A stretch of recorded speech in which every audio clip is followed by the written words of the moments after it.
I just felt every Cincinnatian needs to read this book. White, black, doesn't matter. Every Cincinnatian needs to know this information.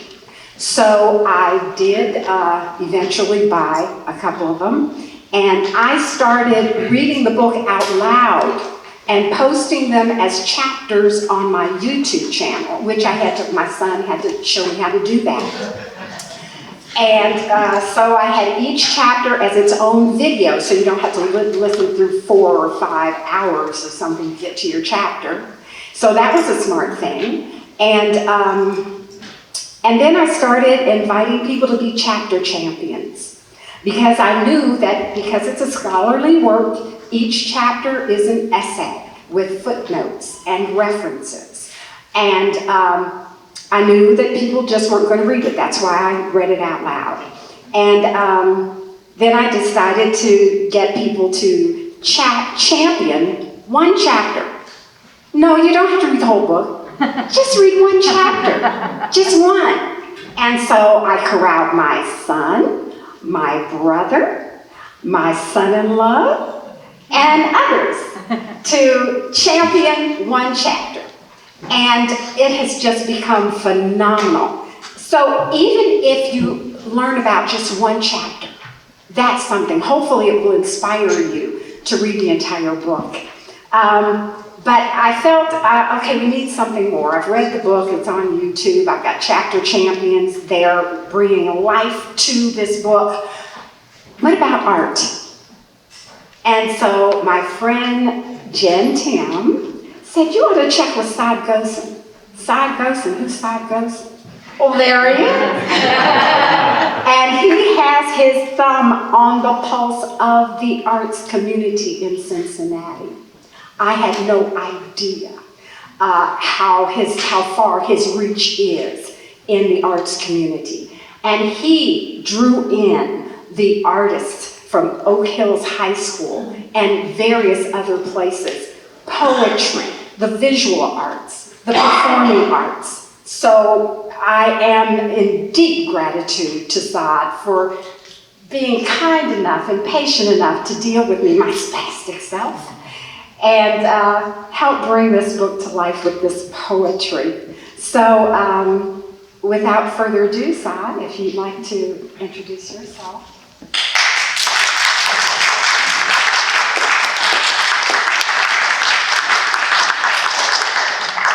Thanks so much, Melanie. It's an honor to be here, and it's an honor to have collaborated with Melanie on this project. My name is Saad Gosen, and I'm the founder and president of SOS Art. It's a non-profit organization which has for mission to promote all kinds of arts for peace and justice and for a better world. As a matter of fact, as you're speaking, this month is the 20th anniversary of SOS Art. It has been in existence for 20 years. I'm really very happy to welcome you here first at Mount Auburn Presbyterian Church, which is now the home base of SOS Art. And thanks to the church and the fact that we are a space sharer, we can have such events happening here, and I'm very thankful to them. The next thank you is, of course, to Dr. Taylor and to all the authors who have really produced this book and put us in touch with our reality, with our history, because it's so important for us. And as you will see when you'll be hearing the poets and when you will see the artwork, how much it really resonates currently with what we're going through. And I was talking a little bit earlier with Dr. Taylor. I told him, right now is the time, Dr. Taylor, to do the follow-up to this book, having, the race and the city from 1970 to our current time, to see, what has changed, what hasn't changed, and sadly, a lot has not changed. My second thank is really to Melanie. Melanie, I was just an anecdotal story. I was in Prague working on a different project, and I get an email from Melanie, and I didn't know who Melanie is, and she was very persistent. She wanted me to participate in this project. And then I looked into it, and I said, wow, yeah, this really fits what SOSR does, our mission to promote peace and justice. And then when I returned here, we got together, we worked the details, and I'm very happy to say that part of this artistic response, there are 14 poets and 40 visual artists who have responded, and 2 performer groups, and you will have a chance to see most of them. And as Melanie was saying earlier, among the visual artists, there are 16 students, high school students from Oak Hills High School, who the art teacher, Jamie Roche, participated in responding to one of the chapters, and Suzanne Chouteau, who's here, who's a professor at Xavier University, and who has included 8 of her students with beautiful prints on them. And actually the voice of all of our artists is here, is strong, and it needs to grow even more, thanks to events like this one. So thank you so much, and thank you.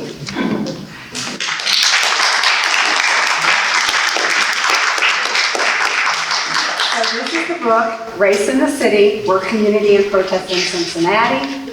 And without further ado, the gentleman that brought this together, and he's going to tell us how he did it in 1988, or probably even before that, Dr. Henry Louis Taylor Jr.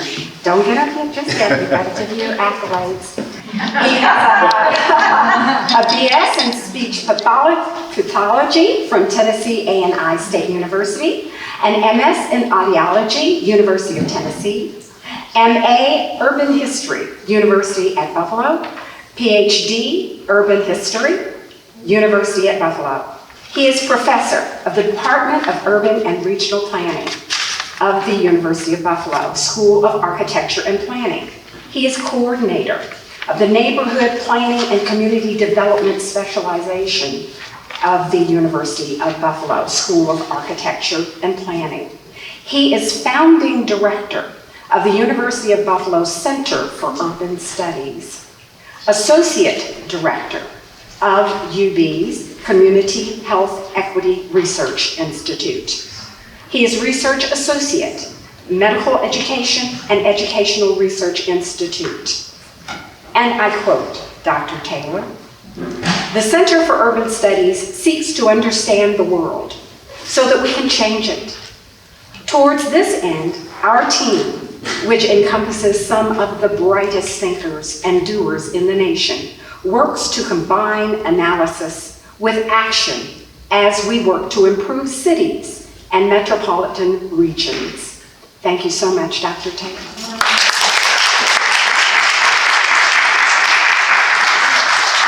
Thank you so much, Melanie. It's like a homecoming for me in a lot of respect. A lot of people didn't know it, but for a long time I was over at the University of Cincinnati Medical School. And later, before I wrote Race and the City. And medicine has always kind of intersected with my professional career. Also, what few people know was the concept of the Center for Urban Studies, which I would later go on to found at the University at Buffalo. It was created here at in Cincinnati, that basic concept. And I never will forget when I was resigning from the medical school, you remember Dr. Norma Wagner. And I told her that my dream was to establish this research center. She started laughing and said, "That's a wild, crazy idea." And I said, "I know, life is about wild, crazy ideas." So it's a great pleasure to be here. Race and the City is the story of how Cincinnati's racist city building process produced neighborhoods and created situations that constrained the life chances of Black Cincinnati as it moved across time and space. This book grew out of the belief that society is too complex for deciphering by the lone researcher. It requires a team of scholars. So in 1988, I worked with the late Zane Miller to organize a 3-day conference on the history of Black Cincinnati as part of the city's bicentennial celebration. After the conference, I selected the papers that best captured the themes of work, neighborhood, community, and the struggle for advancement. I then placed these essays in a theoretical and conceptual framework that stressed the impact of market-based city building on Black community development. Race in the city also emphasized agency. Black people were not just passive victims of white racism and structural inequality. They fought back across time against the racialized backdrop of broken promises, deception, predatory action, and market dynamics. Black Cincinnati battled to transform their freedom dreams into reality. Race and the city connect the past and the present, and provides critical insight into Black Cincinnati's future possibilities. 4 explanatory themes stand out. First, Black Cincinnati built a vibrant community that facilitated its struggle against oppression and exploitation. They created organizations and institutions that imbued everyday life with racial pride, joy, self-determination, and the Black radical tradition. In the early 20th century, they built social service institutions and protest organizations to lead the fight for advancement. Second, Blacks remained locked in the Queen City's economic basement over time. From the slave epoch to the rise of the knowledge city after World War II, racism trapped Blacks in low-paying jobs with few benefits and little hope for advancement. Now, of course, some African Americans did well economically. Even during the slave epoch, a few Blacks acquired wealth and status. However, racism and the market conspired to keep most Blacks chained to the low-wage sector of the labor market. And the harder they ran, the farther they fell behind. The third theme focused on housing and neighborhoods. Over time, a combination of low incomes and the market-driven business creed and its residential land valorization system forced Blacks to live in substandard housing in the city's most undesirable communities. Racism also prevented Blacks from participating in Cincinnati's home ownership revolution. The land valorization system based residential land value on whiteness. Thus, as the percentage of whites and social class exclusivity increased, property values increased. On the flip side, as the percentage of Blacks in a neighborhood and social class inclusivity increased, property values decreased. This land valorization system became the engine that drove racial residential segregation in Cincinnati's Queen City. Lastly, in the struggle for advancement, Black-centered civil rights, and the battle against discrimination and segregation. However, They never effectively attack the market forces that continually trap them in communities where they pay exorbitant prices for substandard housing units. Moreover, Black Cincinnati could never dismantle the racist labor market that kept him locked in the city's economic basement. Thus, over 150 years, from 1820 to 1970, everything changed.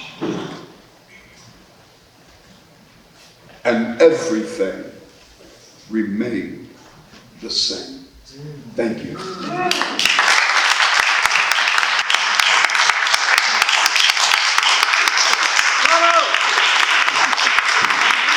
We're going now to hear, the responses by the poets to the chapters of the book. And the way we're going to proceed is that I will introduce the poets by saying briefly the biography, and then the poets will come and read their poems. And we'll proceed according to chapters, so from chapter 1 on. And for the first chapter, it's Gary Gaffney who answered it. And Gary is a native of New Orleans, Los Angeles, Louisiana. He's a professor emeritus at the Art Academy of Cincinnati and has worked in a range of visual media. His current focus is on writing.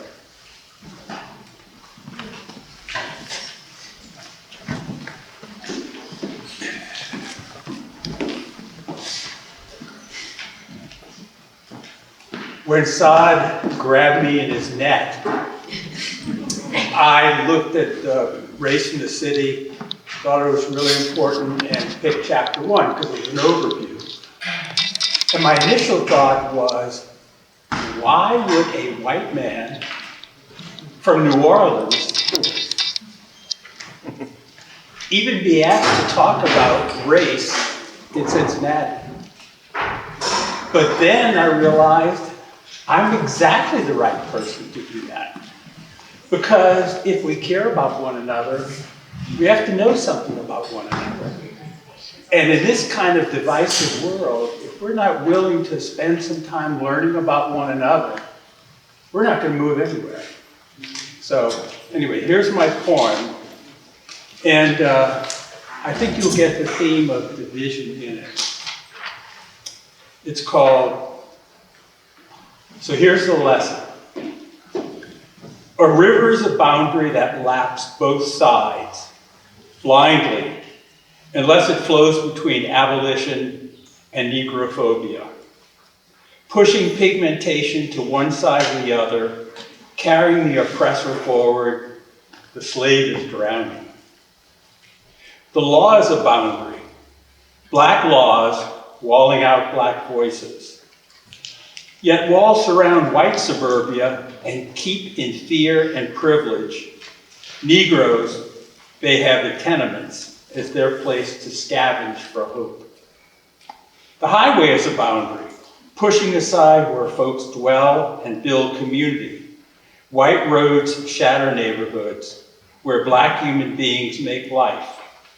Then black folks scattering, them gone, is all that really counts. The mind finds boundaries to wall in all the delusions that make racism invisible in every visible way. Racism, wearing every mask racism can invent. How is black skin so impenetrable? Couldn't see that humans were inside. Whites stood on the shoulders of blacks to crush black dreams, believing wealth was worth it. The factory floor was a boundary only a few blacks could ever cross. White prosperity arrived on backs of blacks, but none for blacks. Their arms and legs were saved from menial servitude. Black spirit, human spirit, resisted any boundaries, any walls, never was crushed, always a spark or fire, always burning with its own songs and dances and churches, in defiance, personal courage and reform, in community, schooling one another, holding together fast to dignity despite. Thank you.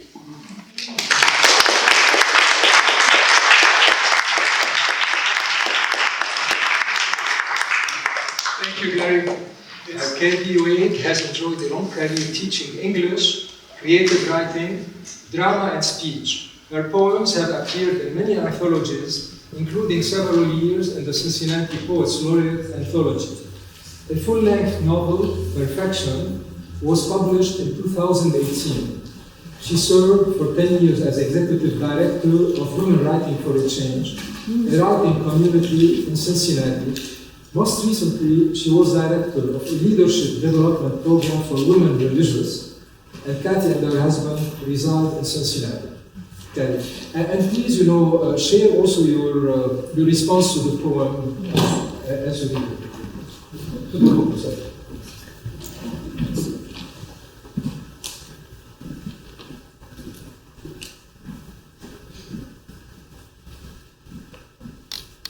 Thank you, Saad. First of all, I need to say that I'm the other Kathy Wade. For those of you who know the marvelous jazz singer and educator, Kathy Wade, who I have met, and even she and I did a workshop together, which we called Kathy Wade Squared. But I'm the other one. So I was assigned Chapter 3 of Race and the City. It was edited by James Oliver Horton and Stacy Flaherty. And it focuses on Black leadership in antebellum Cincinnati. That's the title. The chapter highlights distinguished Black leaders of the time, whether they were elected to serve local, state, and national organizations, Black organizations, or as community leaders in a variety of unelected but pivotal roles in their culture and society. And some of those would be, I was surprised to find out, barbers who had barbershops. They were big leaders in their community. And of course, those who were involved in educating Blacks. The major issues that these leaders focused on, major issues, were two. One was, of course, the abolition of slavery.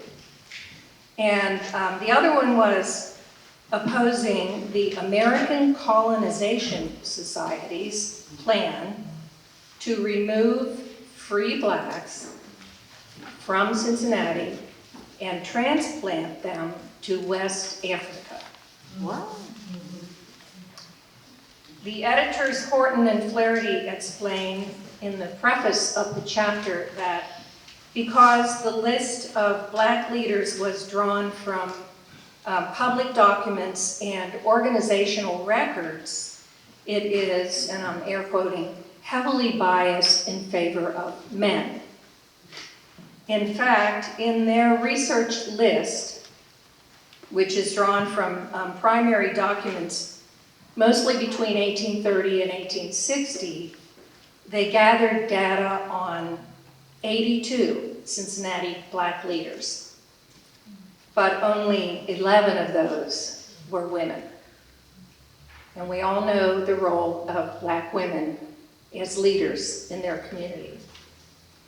In contrast to the more public role of men, the women's organizations, and there were many, relied on consensus for their decision-making, with less emphasis on individual named leaders.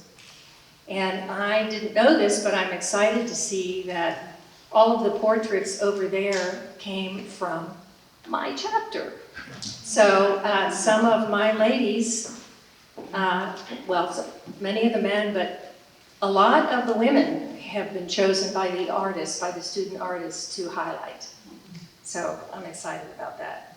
So the fact that 82, out of 82, only 11 women were named in all the research that these two incredible researchers did was no surprise to me. As women lead through collaboration rather than operating from the top down. And so I had my mission. I decided in my response to this chapter on leadership that I would focus only on women, the 11, wherever I could find them in chapter 3. Now, not all of them were mentioned in chapter 3, but 8 were. There will be a quiz after I do my quiz. I am sharing 2 pieces today, and both of them are my imagined version of how these women would have worked in their particular time in Cincinnati. Okay, so the first is called Jane Jackson, the Anti-Slavery Fair. And again, I will be reading these in the voice, forgive me, of the women themselves. And echoing what Gary said earlier, what place do I have as a white woman reading in the voice of the black woman? But somebody has to do it, right? Mary Gibson and I had it in our heads to raise more than money for the benefit of the Anti-Slavery Society. We stitched together a plan to hold a fair in the 2 patches of yard that connected us.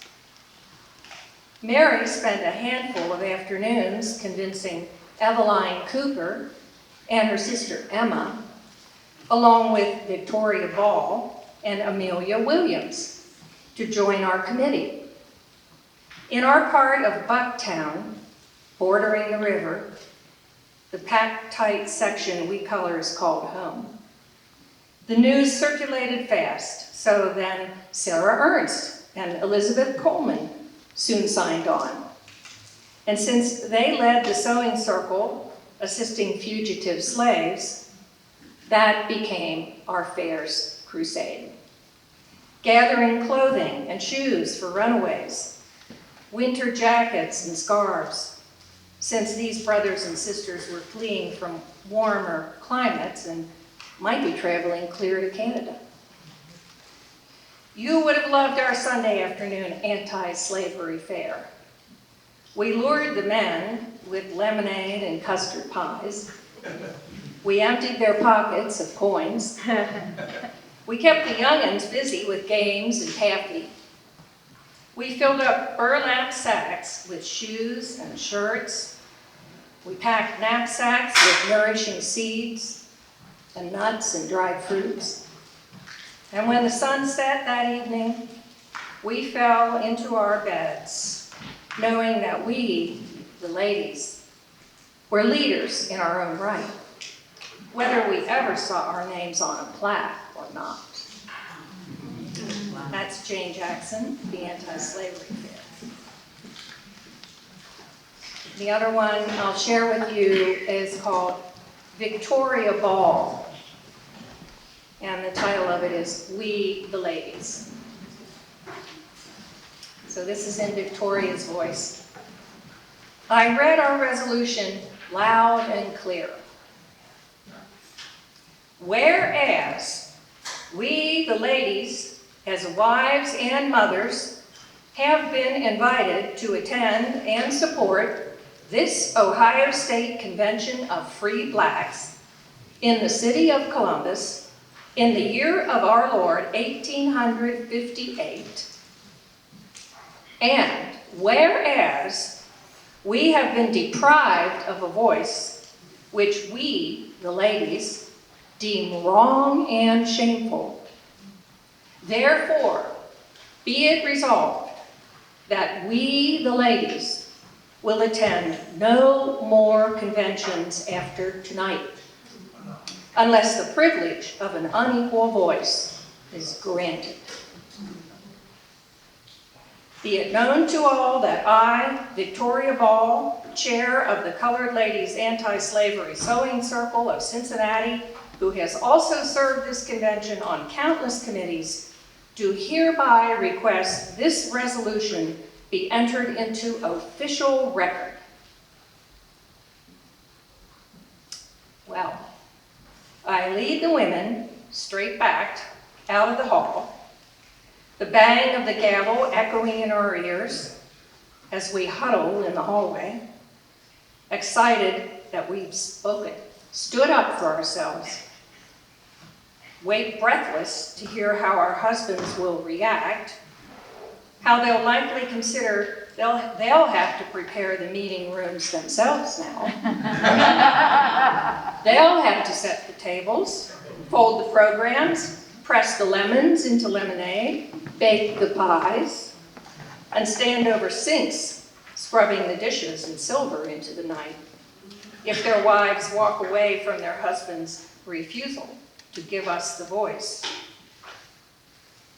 We wait less than 15 minutes before the door swings open as Mr. Ball, my husband, approaches, a sheepish grin on his bearded face, eager to say, our resolution demanding women's participation was brought to the floor with speed. Only 2 of the free colored men delegates opposed, but the rest of our men were favorably disposed to pass our resolution, inviting the ladies to equally share in the doings of this convention. We congratulate our husbands with an embrace. Then we seek out the names of those 2 dissenters who will rue the day they ever voted nay.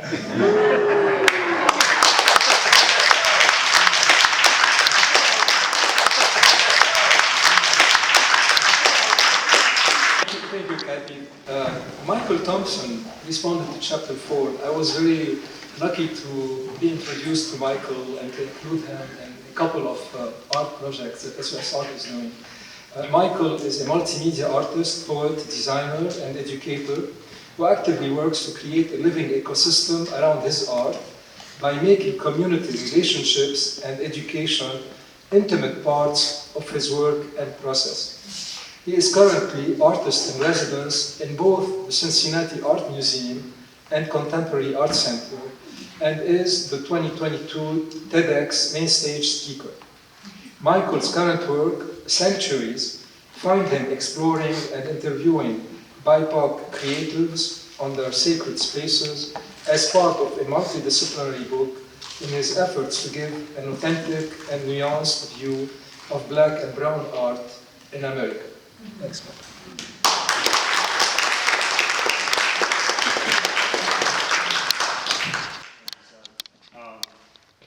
The poem that I'm going to read today is titled Communion Prayer, which I wrote in response to Chapter 4 of Race in the City, the Black Residential Experience and Community Formation in Antebellum Cincinnati. The poem is my reflection on the chapter and also some of my own lived experience. I was actually in the West End today doing a historic preservation art project on Black communities that have either been gentrified or areas of Cincinnati that have been destroyed. And I don't think it's a coincidence that I get to be here today and be reading a poem that I wrote based off of this chapter and things that are still going on currently in our city. So this poem is titled Communion Prayer. In those days, we were all very separated, so much so that a we almost never existed.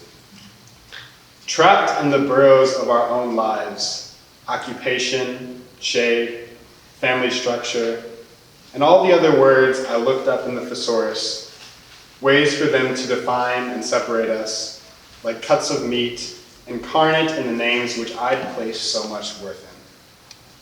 We were not afforded the intimacy of proximity, nor the milieu of access to each other that must be necessary for building this tower that so many people call community.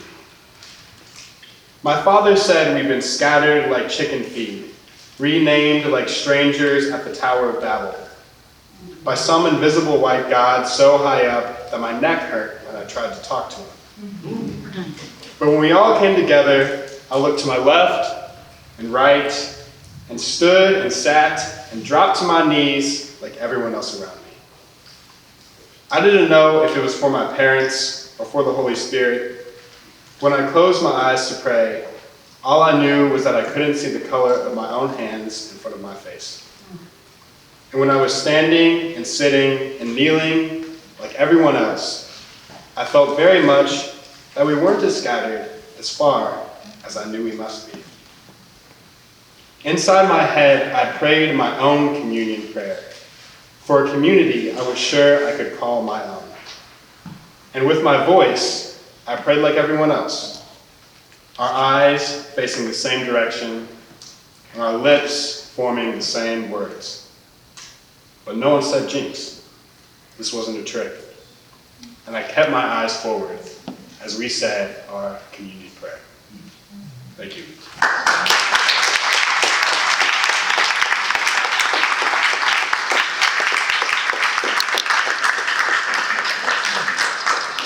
Thank you, Michael.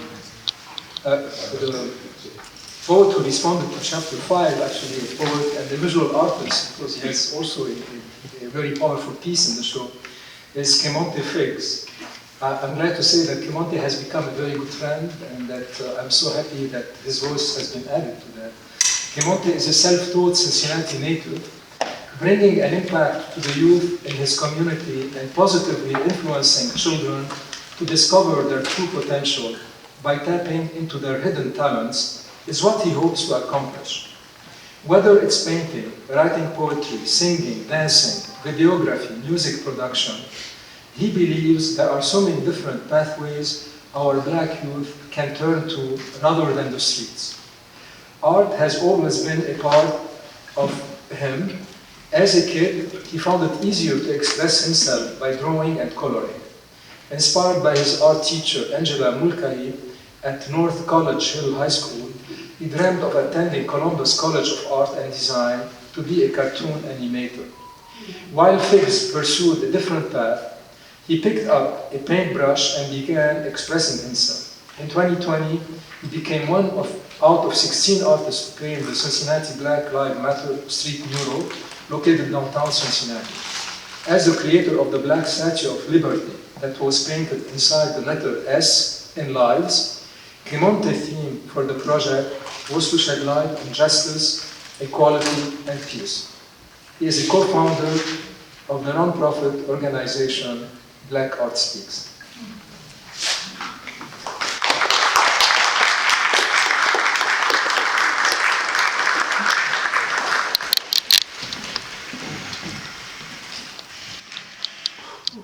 How y'all doing today? So, my name is Kemonte Figgs, and I am the painter and the poet behind Nothing But Love.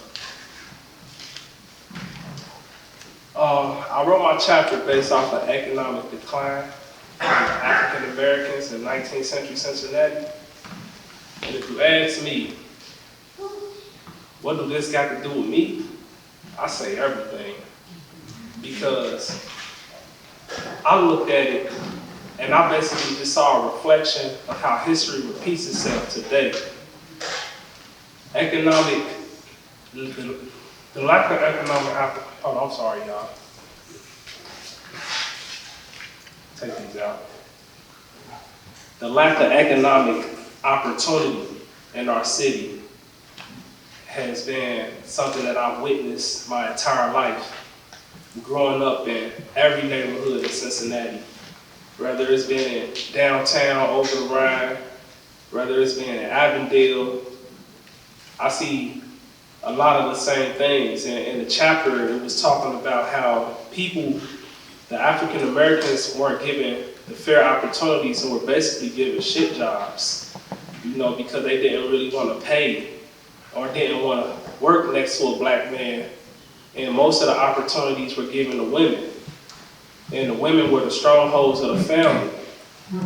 where you got black men today who are still searching for themselves and searching for opportunity and searching for a place to go and find themselves. And I got lost in that growing up. And to me, I feel like we've been robbed. Personally, I feel like we were given nothing but breadcrumbs. So the poem that I wrote was called Nothing But Love, because that's all we ever really wanted, and that's all we really ever deserved as a people.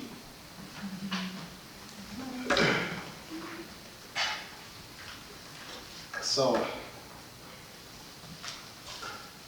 and this is my very first time reading a poem in front of a crowd. So,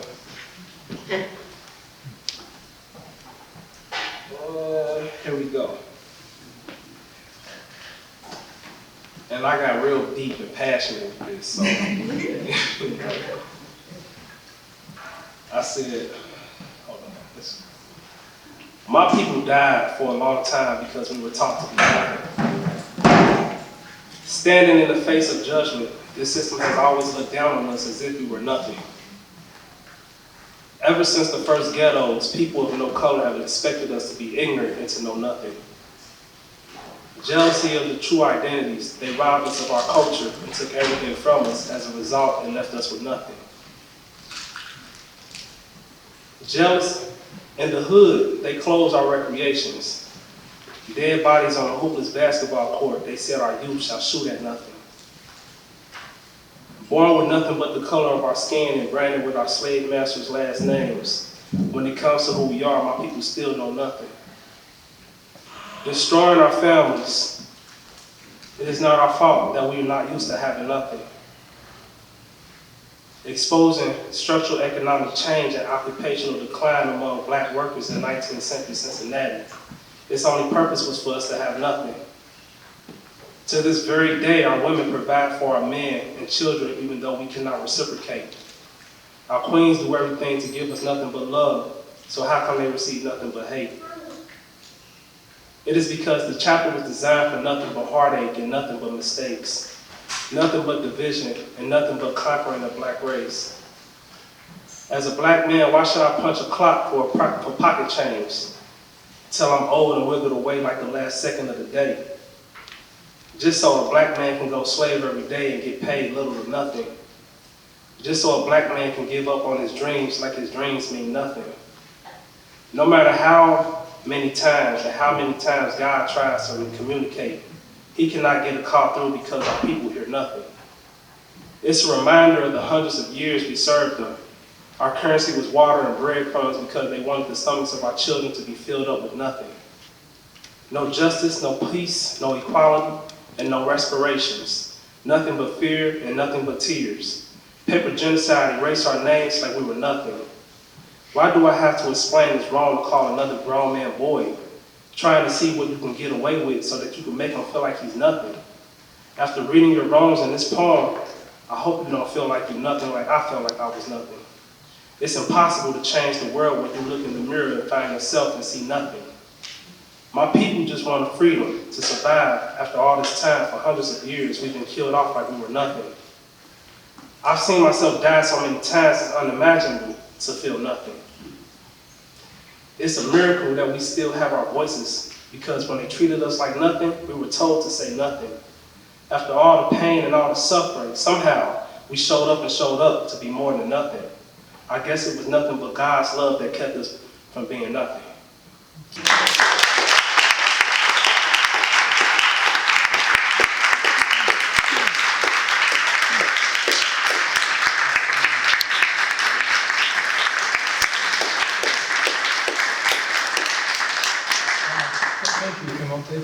Thanks. Also responding to chapter 5 is Jerry Judge. Jerry's 8th poetry collection, The Cold Moon, was published in 2021.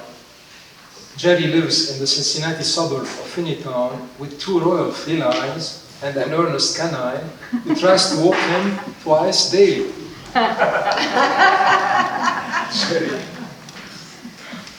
And Jerry is a great friend and a great supporter of poetry in general.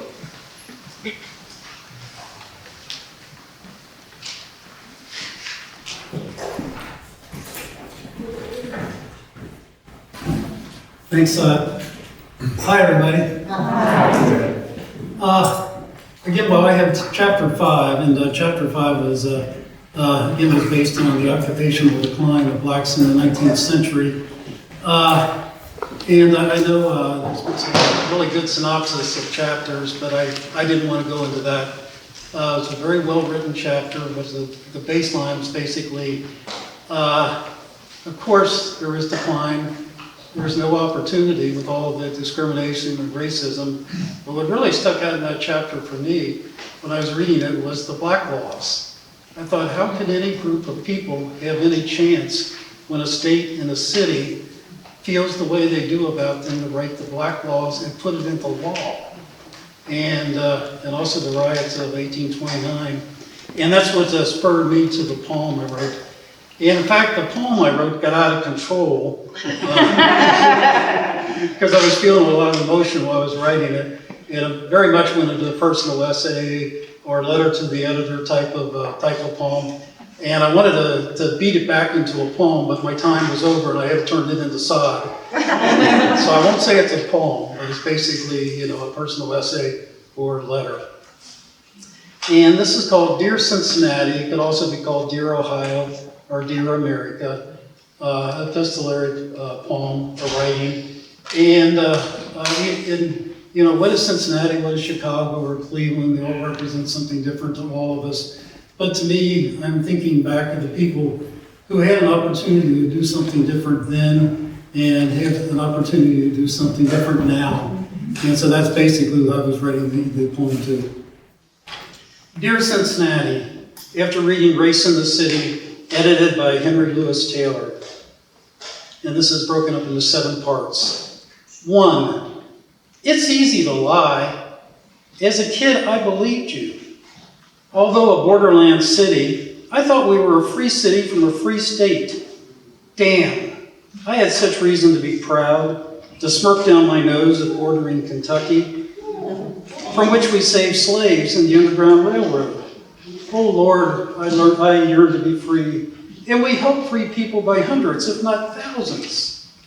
In my childhood dream, I was a friendly whale, swimming across the Ohio to liberate slaves. I would carry them across to freedom in Ohio. 2, how did you define free? The 1803 Ohio Constitution abolished slavery, but black men were denied voting rights, as well as all women, white or black.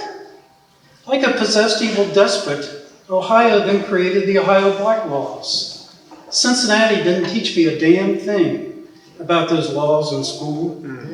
As a little white boy drone, I recited the Pledge of Allegiance with full belief, born in ignorance.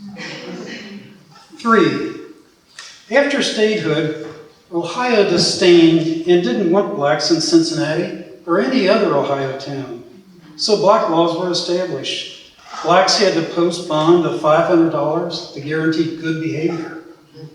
They couldn't serve in public office or militia, nor receive public education or aid from institutions for physical ailments or mental infirmity. They were also barred from jury duty and absolutely no testimony against whites allowed. It has been said the devil was the last legislator voting yes for the black laws. 4, despite black laws, many blacks did settle in our town due to opportunities from the steamboats. Even without basic rights, blacks paid taxes.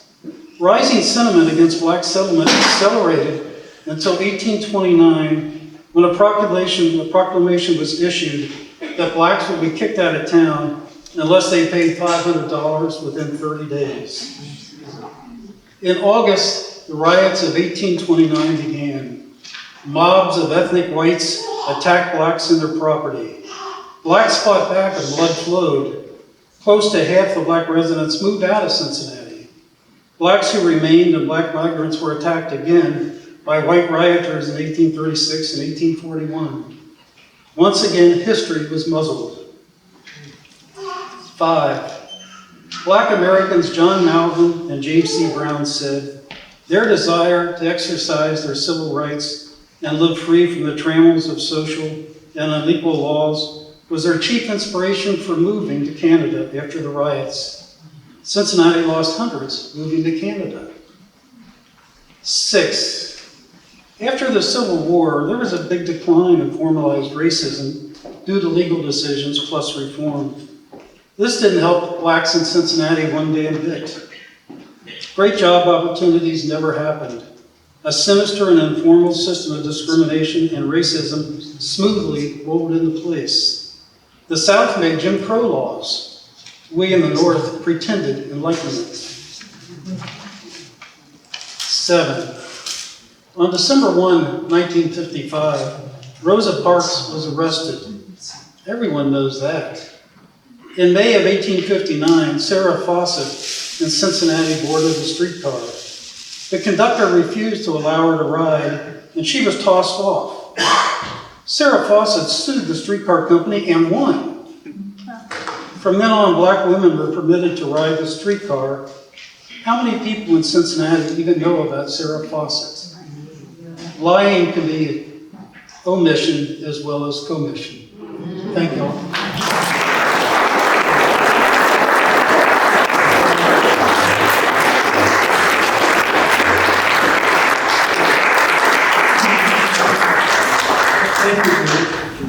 You know, the next chapter 6, was responded to by Alison Taylor and Shannon Quaid. They worked together in producing a poem.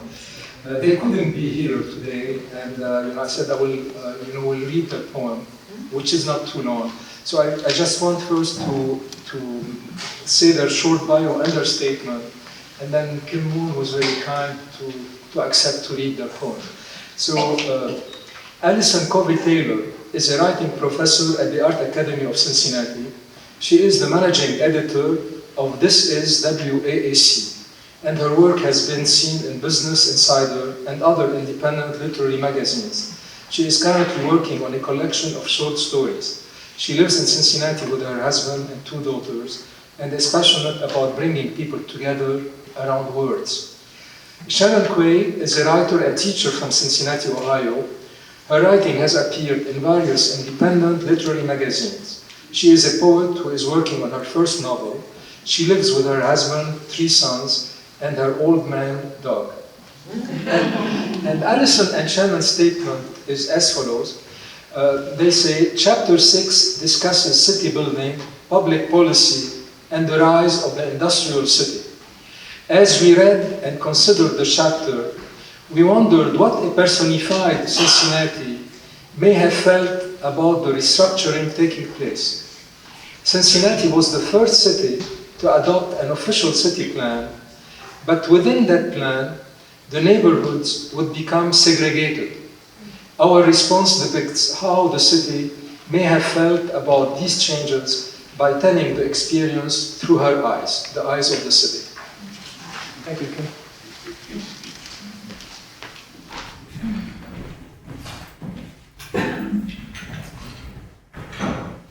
A collection of lines. History caked in every crease of her skin, her neck. For a while she had enough air in her lungs to breathe. In for 4, and then hold for 7, out for 8. Her hip bones with no ball joint, an arm without a hinge, swung open to everyone, when everyone meant everyone. A body is still glory without being glorified. Her body shook, out-mushroomed, far beyond her bones. A film built around her skin, blurred by scratches not caused by her own fingers. A circus of organs, commotion built alongside calm. Even her heartbeat was hard to find. Her division disguised as progress. Her brokenness disguised as her reformation. She was a collection of lines disguised as a city. But she is not her broken body. She is not a broken body.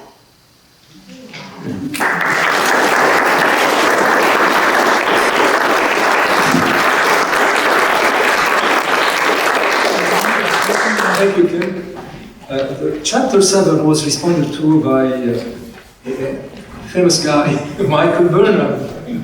Michael wants to protest the closure of public restrooms during Washington Park's renovation.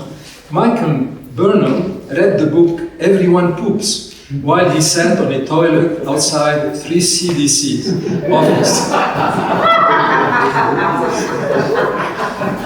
Some say he's the grandpa of our old theater scene, but that ain't true. It's grand uncle, maybe. Thanks, Michael.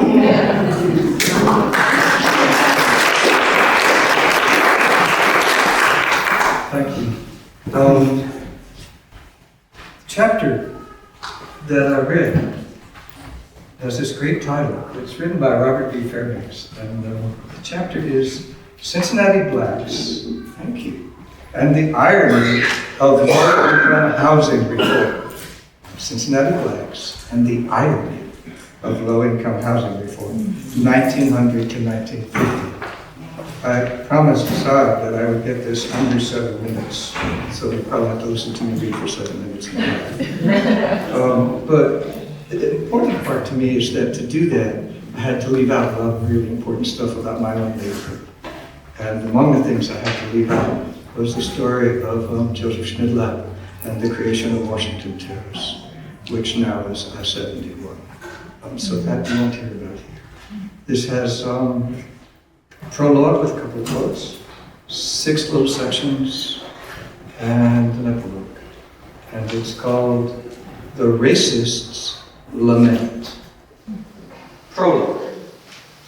Who is to provide the new tenement? Here is an opportunity for the real philanthropist, not to give, for alms are not desirable, but to build for investment. This may yield but a small percent, but it will surely be safe and substantial. This is not giving to the poor. It is simply lending them money at a low rate of interest. Clark W. Davis, Cincinnati Health Officer, 1903. Tell me how your law will work and maybe what's in it for me. Michael R. Burnham, aka me. The white man who's mumbling up here in the front of the room. 1. I'm guessing the first time I heard the term basin, I was in the high upper bleachers of Powell Crosley's field when my dad, he trundled me to the edge to look south and he pointed. That's the basin, he said. And the basin's a slum. So whatever you do, don't walk that way. Me? I thought a basin was where you washed up. Not a corner to make black folk go stand in. 2. Now to understand the basin, it helps to know blight from slum. Blight is physical and economic. It's rundown and poor. Slum is sociopathic, home to a cultural death and decay of the kind that can dwarf your soul. Is it crowded? You bet. Like, say, a 3-room flat housing 20 people, or a 12-room house that's home to 94? Now multiply by quite a few thousand, and then squeeze in some more. Oh, and do it all without indoor plumbing, and do it all without sewers. 3. So how'd we get slummy enough that we were dwarfing the dark people's souls? It's easy, says the white man at the front of the room. Back yourself up 100 years or so to William P. DeVoe Jr. He owned the basin, or most of it. You want a piece, you deal with him. Now his family's house was in Covington, but he didn't live in that house, in that big old Kentucky home. Nope, he lived north of the river and a ways downtown, deep in the Tenderloin. Turns out that what he owned were tenements, and a bunch of whorehouses too. The brothels were fancy thanks to their madams, but the tenements, Well, they were soul-dwarfing slums with sewerless sewage puddling outside in the yard. Look, I'm sure he'd have fixed those 240 tenements up if there was any way a man like him could afford to. And even if he'd done it, which some said he could have, it wouldn't have done any good. It's the business creed, you know? I mean, by the time he'd have passed those costs on to his tenants, which everyone knows is how the business creed works, the tenants could not have afforded to live there. And where else is a black man to go with a wife and some kids in tow? See it now? He was doing those poor folk a favor. And when that kindly man died, he took his fortune and wheeled it south, out of the basin and across the river to Covington, so his brother could stay in the family home until the day he passed, when the land would become a park. Yep, the man used his money to give his hometown some flowers and trees and a good long view forever. Which reminds me of a dad joke. A bad joke, okay? Here it is. She says, "Where you want to go picnic, huh?" And he says, "I don't care, sweetie, Davoo." 4. A house divided cannot stand, but if you try, you can make you some big bucks on it. The recipe is simple. Sell it to a speculator who will leave the outside whole and split the inside into, well, just like it says in that nursery rhyme, remember? Speculator, speculator, please carve up my home. Put a whole different family in every room so no one has to live all alone. 5. I turned the page to one that was marred in the way that library books sometimes are. The printed page said this: Model Homes Company officials decided that any new housing it built at this time would be erected for whites, since most blacks could not afford the high rents brought on by inflated construction costs. Buildings for whites might still benefit blacks, according to Model Homes officials, by drawing whites out of the basin and opening up more opportunities there for blacks. And in the margin, some he, she, or they had scrawled the words "trickle down." You'd think I'd see Reagan or Thatcher, but my mind's eye saw Sandburg, the folk singing poet Carl Sandburg. "It's hard enough to be poor," he wrote, "but to be poor and undeserving." And I found myself wondering who deserves what. And I'm still wondering what fair is. I mean, what's a fair rate of profit? And exactly who is fair game? 6. So why am I here in the front of the room? It's an accident of birth, I guess. Okay, and yes, it's an accident of whiteness and the privilege that whiteness provides. But that's okay, see? Because I ain't a racist. I mean, just look at me, will you? I don't own nothing to speak of. I don't call nobody the N-word, at least not out loud. And I sit at the back of the bus. So I cannot be racist. Or can I? Don't tell me, don't tell me. I know. Oh well, as my ma would say, live and learn, Mikey, live and learn. And oh, how I wish she'd added the other half. Live longer and learn again. Epilogue. In June 1944, when 2 black families moved to a house in Cincinnati's Mount Adams neighborhood, a white mob pelted the house with rocks, destroying doors and windows. A neighbor, Patsy Bennett of 983 Peregrine Street, who publicly took that mob to task, was hanged. But only in effigy. I guess they could tell she was white. Oh, shucks, I'm sorry, I gotta go home. I think I left the irony on, and I do not want to start a fire.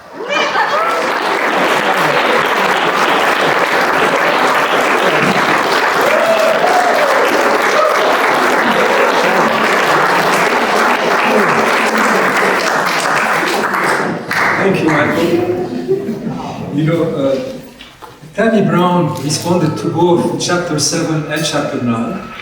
And she will read her poem now, and she's an associate professor of global and intercultural studies and history at Miami University of Ohio. She earned her BA in international history, magna cum laude, from Harvard University, and her PhD in American history and African diaspora studies from Princeton University.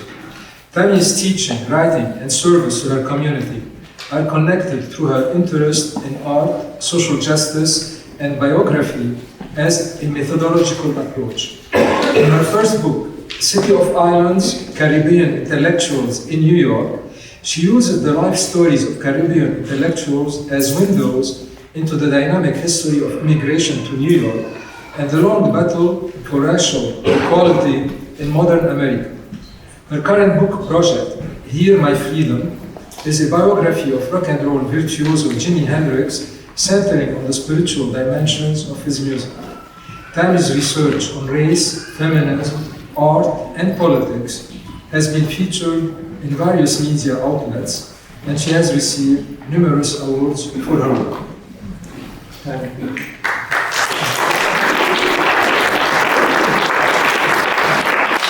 You hear me okay? Thank you for that warm introduction, Saad. It's such a pleasure to be here, and the fact that Melanie moved, my neighbor, from when I was like, I moved to that neighborhood when I was 6 years old. When I saw your name on the, organizational piece and the video, I'm like, oh, this is too perfect, right? Okay, warning, I'm a pastor's child. I'm also a professor. I profess. I have so much to say.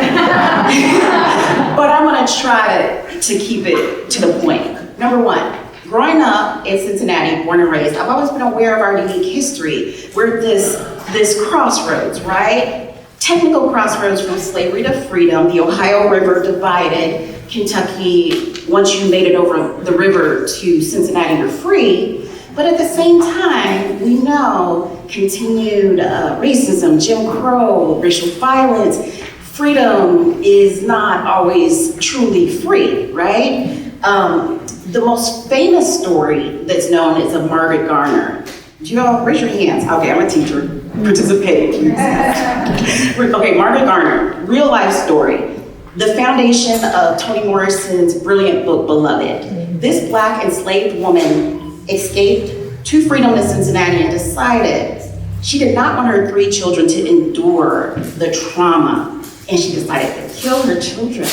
So imagine that psychological state. She succeeded in killing 1.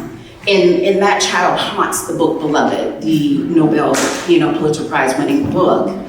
I say this because Cincinnati is complex, right? We have the Underground Railroad to honor our Underground Railroad history, but there's so much work that needs to be done. Now I'm gonna offer you something new. I like to do this in my class. I like to make their jaws drop, right? Okay, I'm not trying to romanticize segregation, but I want us to think a little differently. I had the pleasure of taking a creative writing class with Toni Morrison in graduate school, and she said to me, riding on the segregated train, in the back of the train, only Black people, because the Pullman porters, the servers, the butlers are Black. They got all the good food, they got the extra servants, they got the cake. So what I'm saying is there's a certain type of power in community, in generosity. If you are Black, I want you to think of 2 things from this poem. Number 1, Black resilience. Number 2, Black resistance. And to resist and be resilient, you have to be creative. This poem is actually about Avondale 1967 race riots, inspired by my mother's story she told me growing up. Mom, can you stand up or wave your hand?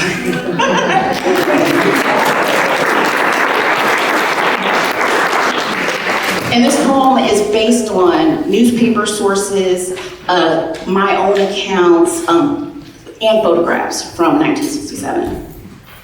My eyes are fixed on the image of a black boy. He wears a short-sleeved white button-up, denim with high-water hem, white socks, sneakers, back to camera, thumbs in belt loops, walking, head down, watching his pace, wading through the wreckage. Strewn cardboard boxes that once held bazooka bubble gum, broken glass everywhere. He takes great care with each step as he passes broad unbroken window crowded with signs, most in all caps, advertising cards for graduation, Father's Day, cigarettes, X-Lax, and Coca-Cola. This is America, my people, precisely my hometown, the Queen City. Was it a riot? Was it an uprising? Or shall we call it righteous unrest?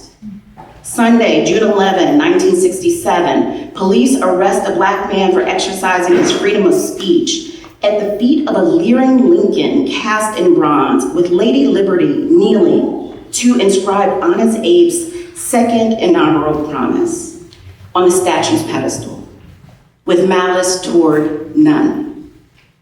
Standing at the corner of Reading and Rockdale, raise your hands, you know where Reading and Rockdale is, okay.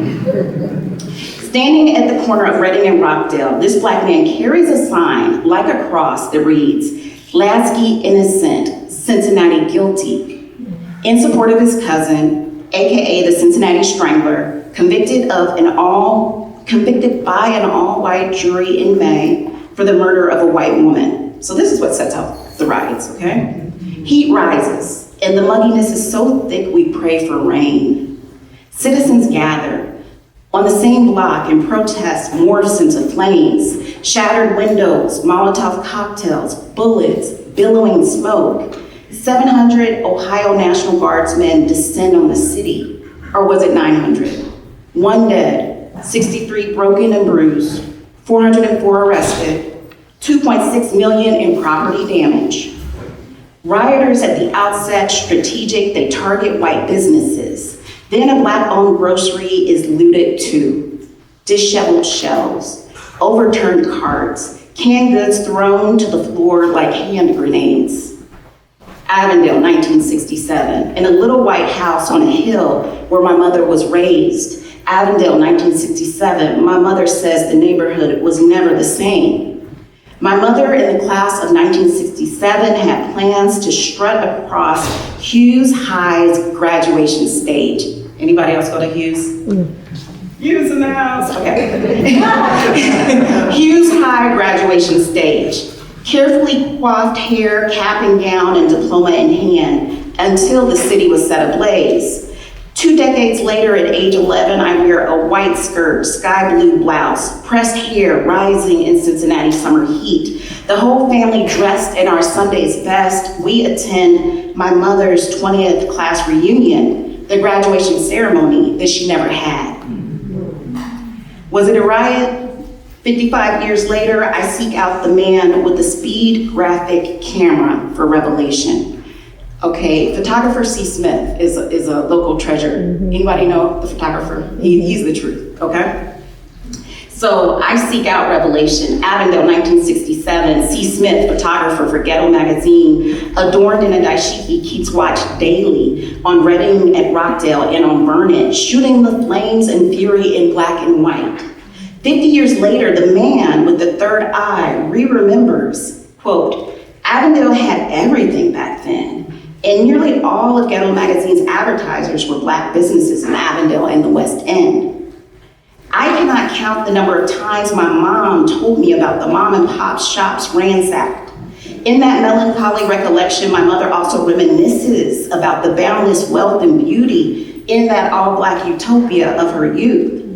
A neighborhood of single-family homes and modest apartments with well-manicured lawns. Avondale, where doctors, lawyers, and famous baseball players, Frankie Robinson and Veda Pinson, live side by side with working-class families, descendants of sharecroppers from Miller's Ferry, like my own. The way my mom talks about Avondale calls to mind the black beauty of Zora's Eatonville before everything changed. On the hill where my mom was born and raised, Avondale, 1967, it was never the same. From the comfort of a divided, hold on, my screen is moving on, sorry. The beauty of technology. Okay.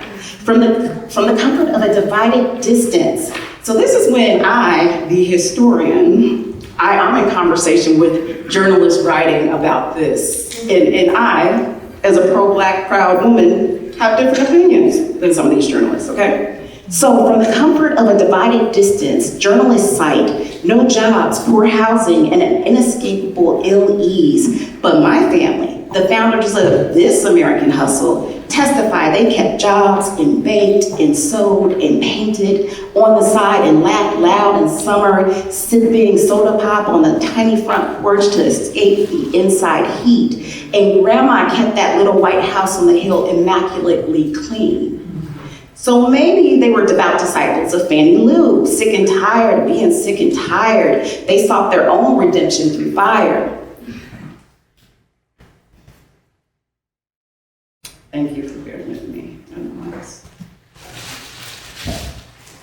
Were they renegades, righteous warriors, looters, rebels, straight shooters, nihilists, believers, igniters, freedom fighters, agitators, demonstrators, the chosen, instigators, citizens, traitors? Maybe Black Jesus told them to get their reparations by any means necessary. Japanese survivors of internment got theirs, and the First Nations got their casinos with reservations. Even the good book condones carnival in Babylon. The first shall be last, and the last shall be first. Maybe Black Jesus said, don't tarry for the by and by, get yours right here, right now on earth. They doused the Abraham Lincoln statue in black paint and hang a sign around its neck that reads, better for 100 guilty to go free than for one that is innocent to suffer. The 5-0 arrived, guns drawn, on patrol, ready to back up the ones who are already armed with fire hoses. After the long hot summer, Avondale was never the same. No A&P within an easy walk. Slowly, some moved to the suburbs. Still, many remained Black and proud. And after my grandfather went on to glory, my grandmother still kept the lawn plush and well cut. Her 4'11" solid frame pushing the lawnmower up the hill for as long as she could. Taking great care of the verdant welcome to her small white house on the hill, purchased with every stowed dime and given time. Avondale, 1967. This was one riot, one of 159 uncivil wars across the nation, from Cleveland to Detroit to LA, with more to come in 1968. This is America, my people. Cookie cutter homes and plush lawns and rooftops ablaze. Today, I'm wrapping up, Sod. Today, in the comfort of my own home, on a mostly Black block in College Hill, 5 miles from where my mother was raised, I lose myself in a meditation on circles and ciphers. I think of how a quarter of a century later, that same photographer, C. Smith, photographed me on a pageant stage in my own black and gold dashiki, as I recited Black is Black, a praise poem I wrote at age 13, inspired by my mother's love for community in this Queen City. I return to the photograph of the Black boy walking down the street, wading through the wreckage. The caption reads, a child walks past a store looted by rioters, June 1967 in Cincinnati. I catch a glimpse of a white hand, white long sleeve shirt, buttoned at the wrist, billy club under armpit, at the right edge of the image. In the backdrop, just left of this whiteness, a slender teenage boy with ebony skin, back to the camera lens, adorned in a sleeveless white tee, relaxed fit shorts, in a dingy soled sneakers, strolls through the wreckage, looking absolutely unbothered. For a moment, the unbothered witness calls to mind Kendrick's lyric, "We gon' be all right." Then I pan out and am left with a sense of unease, by the camera's harsh flash in the midst of night. Thank you.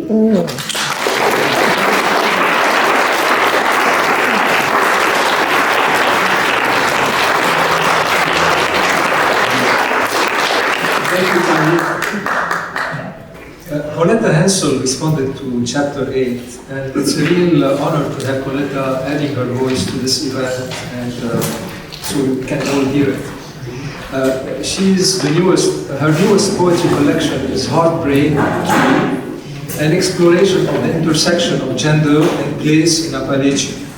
Her writing has been featured in Oxford American, Rattle, American Life and Poetry, and Poetry Daily, among others.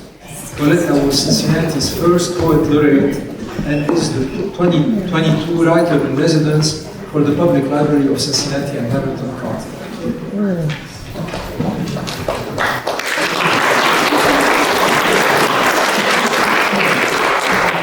So if you all feel like you want to stand up for the seventh inning stretch while I'm doing the introduction, feel free to. I know these seats are not easy to sit in, so feel free to do that.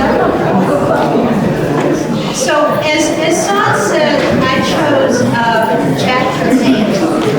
And the poem that I'm going to read, told my friend Michael Thompson, who you've already heard from, is called James Hathaway Robinson, A Conversation in Prose and Poetry, 1919 to 2022. It includes my own reflections as a white Appalachian woman who migrated to Cincinnati in 1979, woven together with quotes from Robinson, an African-American man from Appalachia, about the Great Migration of Southern blacks at the beginning of that same century, as well as other texts from Corn Blues chapter, James Hathaway Robinson, and the origins of professional social work in the black community. At heart, it is a condemnation of how little has changed. The piece is a hybrid form. It's not quite poetry, not quite theater. Maybe I'll echo Jerry to say a little bit of personal essay. And it's meant to be read by two voices. So I'm very grateful to Michael Thompson for reading the second voice. Michael is mostly reading material that is direct quotes from Mr. Robinson, with a few other material, either paraphrased or direct quotes from Andrea's chapter woven in. We begin with a couple of head notes to set the set the theme. I'll say there's also footnotes, but we're not going to read those. But we are going to read the head notes because I think it helps to give some background information that helps to put the poem into context. James Hathaway Robinson Sr. was born in Sharpsburg, Kentucky, the son of Nathaniel and Martha Robinson. He moved to Cincinnati, Ohio in 1915 to teach 6th grade at the Douglas School. He was also author of a number of publications, including the Cincinnati Negro Survey, later called the Negro in Cincinnati, published by the National Conference on Social Work in 1919. Notable Kentucky African Americans database. Robinson's plan for social work in the black community did not suggest that people who lacked adequate housing, employment, or education had failed because of some lack of their own. Instead, he pointed the finger at larger social forces, such as the shift from rural agricultural life to an urban industrial one, and the family stress caused by inadequate income and housing, problems against which a single individual could do little. Andrea Tuttle Kornbluh, James Hathaway Robinson, and the origins of professional black social work in the black community. After World War II, the economic push and pull model of migration left millions of Appalachians displaced from their homes and created a new urban Appalachian diaspora. As migrants formed substantial communities in urban areas like Cincinnati, the existing neighborhoods they moved into responded negatively to their presumed deficits, terming the presence of SAM, Southern Appalachian the Migrant Problem, Urban Appalachian Community Coalition website. When a white woman from Appalachia. Then came the influx, or hordes from the south, white and colored, the one usually hostile, Chooses to write a poem about a black man from Appalachia. and the other, too often, the less progressive type. Called up to Cincinnati to investigate the Negro problem. Is she looking for herself? Conditions in the city went from bad to worse. James Hathaway Robinson, 1919. My people, his people. The Negro lives by himself, works by himself, suffers sick by himself in the colored ward. Unlike me, Robinson had no illusions. And when he dies, he is buried by himself, whether in a colored cemetery or the colored section of the Potter's Field. That our people are one and the same. The presumption is invariable against the Negro, and he is often arrested and sentenced where others I am the other. would be excused. And the press gives undue publicity to black weaknesses, foibles, and crimes, while seldom mentioning black accomplishments and virtues. We want to believe things are different now. Because they lack news value. When I moved up to Cincinnati in 1979, I didn't know there were neighborhoods where I wasn't supposed to live. I was proud of this.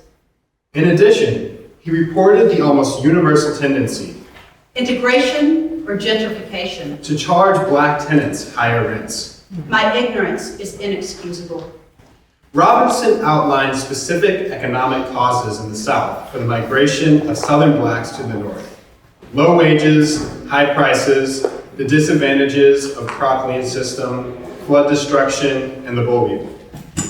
Well, we may now add to the list boom and bust industry and the automation of the coal mines. Out of the 40 migrants, 27 said they had come north for better wages, 6 for better privileges, 5 to better condition, 2 because of bad treatment in the South, and 1 just took a notion. I will admit that the notion of my leaving Appalachia. In his presentation, Robinson characterized Cincinnati as a northern city with a southern exposure, a gateway between north and south used alike by fugitive slave and freemen of yesterday, migrants of today in their quest for utopia. Is one I can't remember living without. To the black, he said, utopia is a place where man is a man. A place that is seemingly a much sought after, but ever fleeting, if ever existing, land of nowhere. Not then, not now. Not only do hotels, restaurants, and soda fountains refuse to serve him, but moving picture houses and private parks refuse to admit him. Theaters segregate and often embarrass him.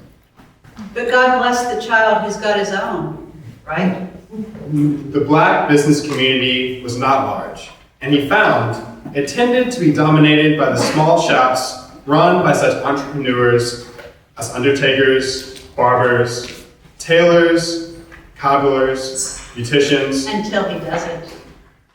May I remind you of the West End? druggists, insurance men, grocers, caterers, newspaper editors, real estate agents, printers. A little after Robinson's time, barely before my own.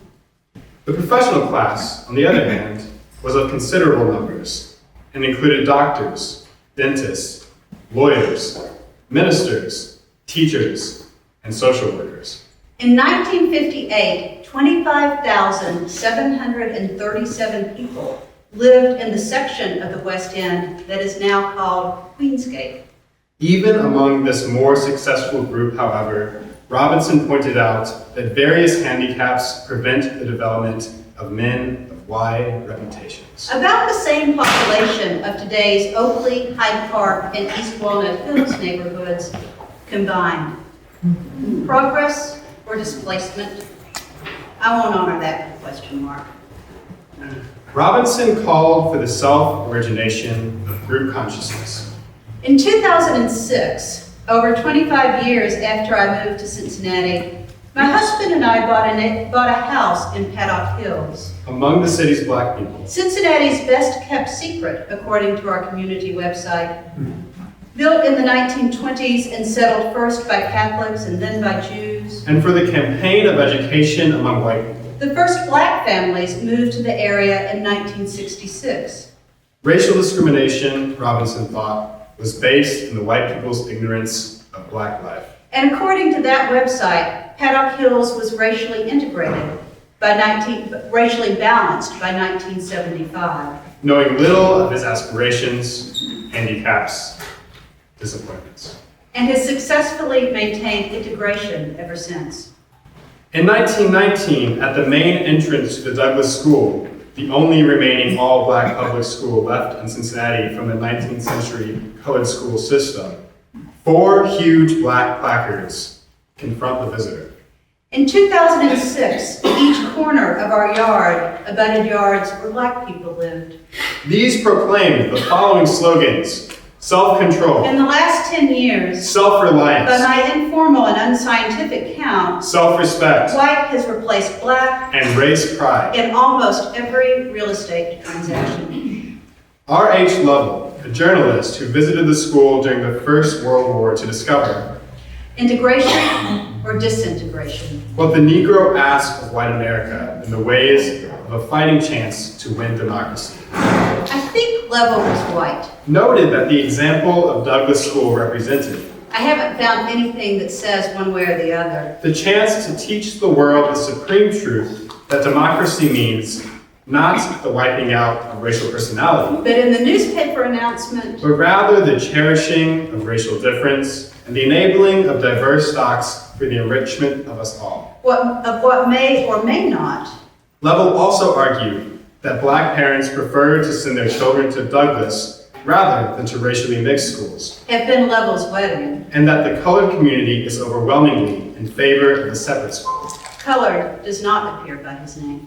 Robinson's hope for future improvement of the condition of African American people lay in organizing the institutions that serve the community into a coherent whole, Our Black Lives Matter signs, and the organizing among individuals a sense of belonging to a community. staked in yards where black children once played.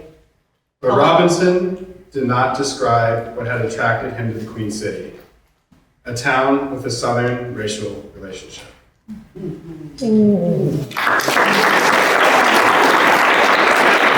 Michael. The next poet is Tyrone Williams. Unfortunately, Tyrone could not be here as he's recovering from his surgery, but I promised to have his poem read.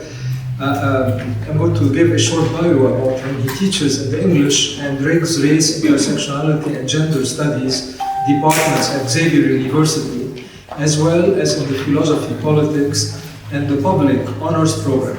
He's the author of several books and chapbooks of poetry.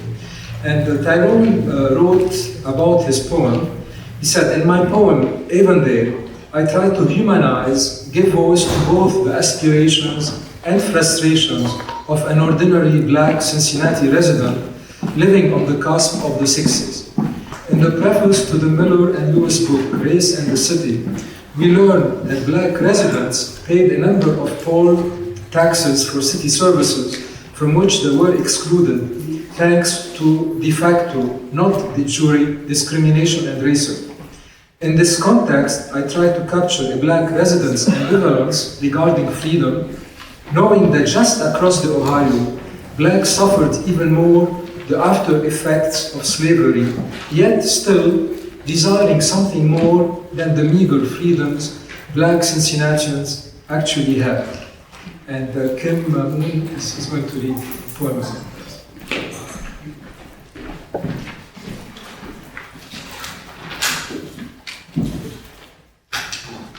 Avondale, 1959. Hawk means business tonight.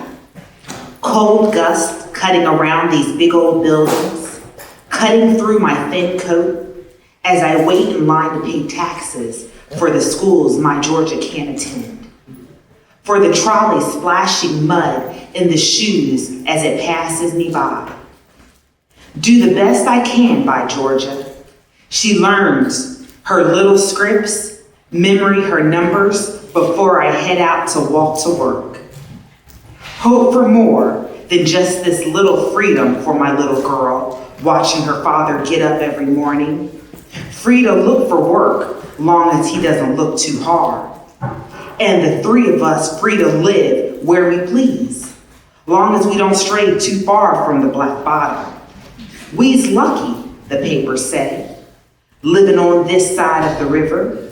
Reckon so, though sometimes it's hard to see just how. Avondale, 1959.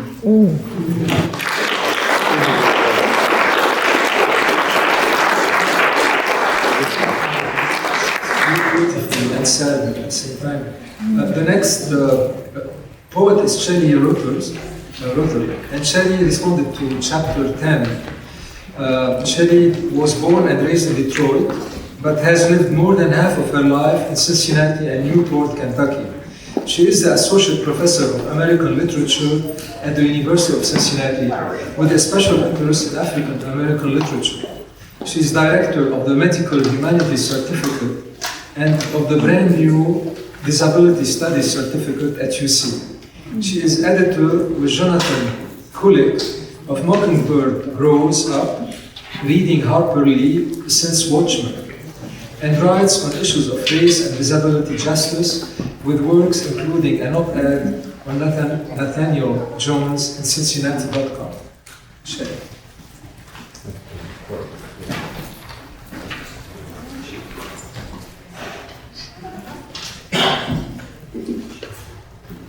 Thank you. So this poem is based on Robert Burnham's The Mayor's Friendly Relations Committee, Cultural Pluralism and the Struggle for Black Advancement in our book, Race in the City. And I will say that James G. Stewart was the mayor of Cincinnati, and when the Mayor's Friendly Relations Committee was founded, he was mayor for the first 5 years. The student, Nathan Wright, who I will also be mentioned in the poem, was a young Black divinity student whose complaint to the MFRC about police harassment tested the willingness of the organization to engage in advocacy. Mrs. Cortland Bennett, who you've also heard of before, Patsy, is a white woman who criticized the 50 to 100 white participants in the stoning of the Mount Adams home, where 2 African-American families had just moved in.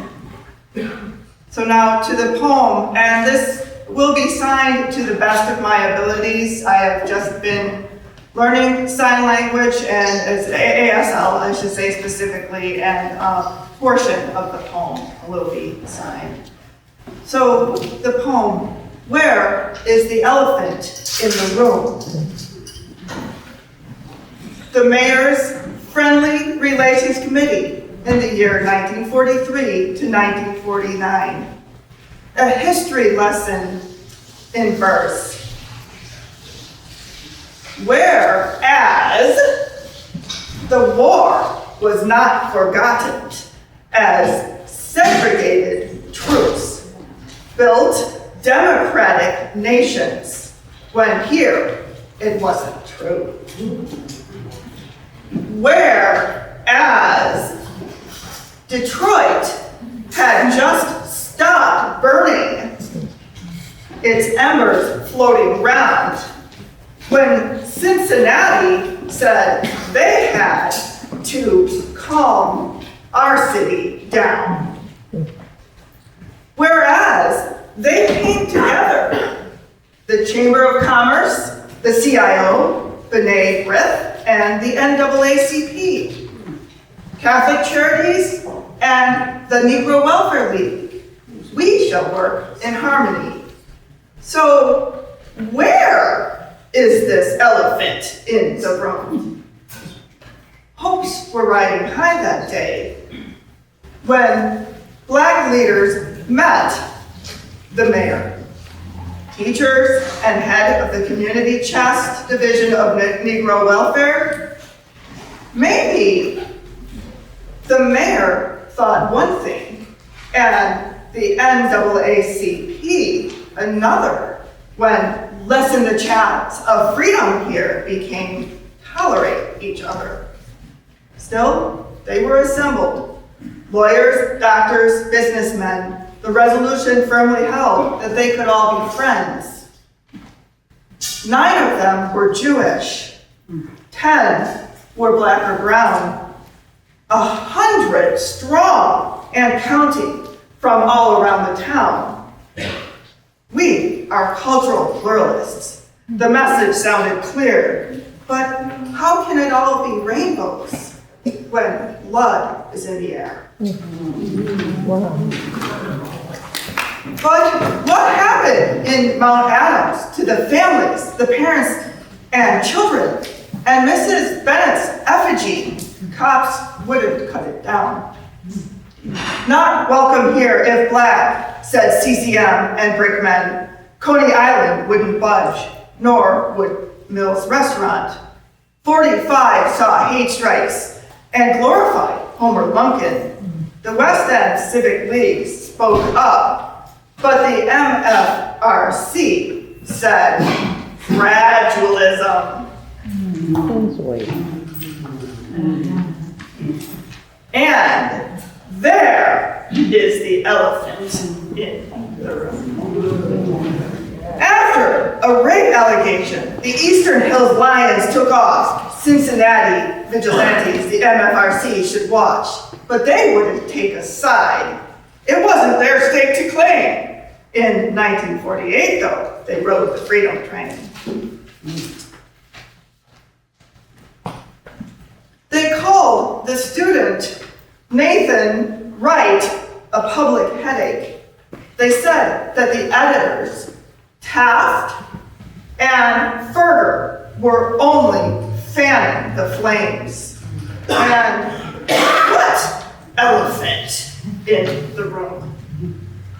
In 1947, the NAACP called for a war on police brutality in the face of the chief's mockery. The Friendly Relations Committee, though, broad spectrum, reduced tension, and the week of Friendly Relations poster, a black hand in a white one. Cultural pluralism, separate but equal. The mayor's Friendly Relations Committee, did it meet its basic goals? There is a ghost here in the room. Mrs. Bennett's ghost says, I know you can't come over. I couldn't keep you safe that day, but can you still be my neighbor?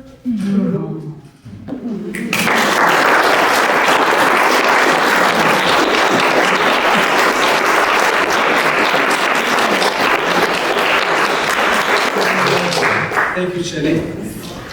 The next poet is Mary Jane Newborn, and Mary Jane responded to chapter 11. She is a native Cincinnatian who practices and promotes liberation veganism, volunteering for Vegan Earth. Certified by Hamilton County Environmental Services as a master recycler, she also maintains a registered Little Free Library, practices extreme composting, and her yard is a National Wildlife Federation certified natural wildlife habitat. A Reiki master, Mary Jane has also done stand-up comedy, modeled for 26 years for art classes, and would like to buy natural gas produced exclusively by dedicated anaerobic digestion of currently wasted organic matter. Good luck.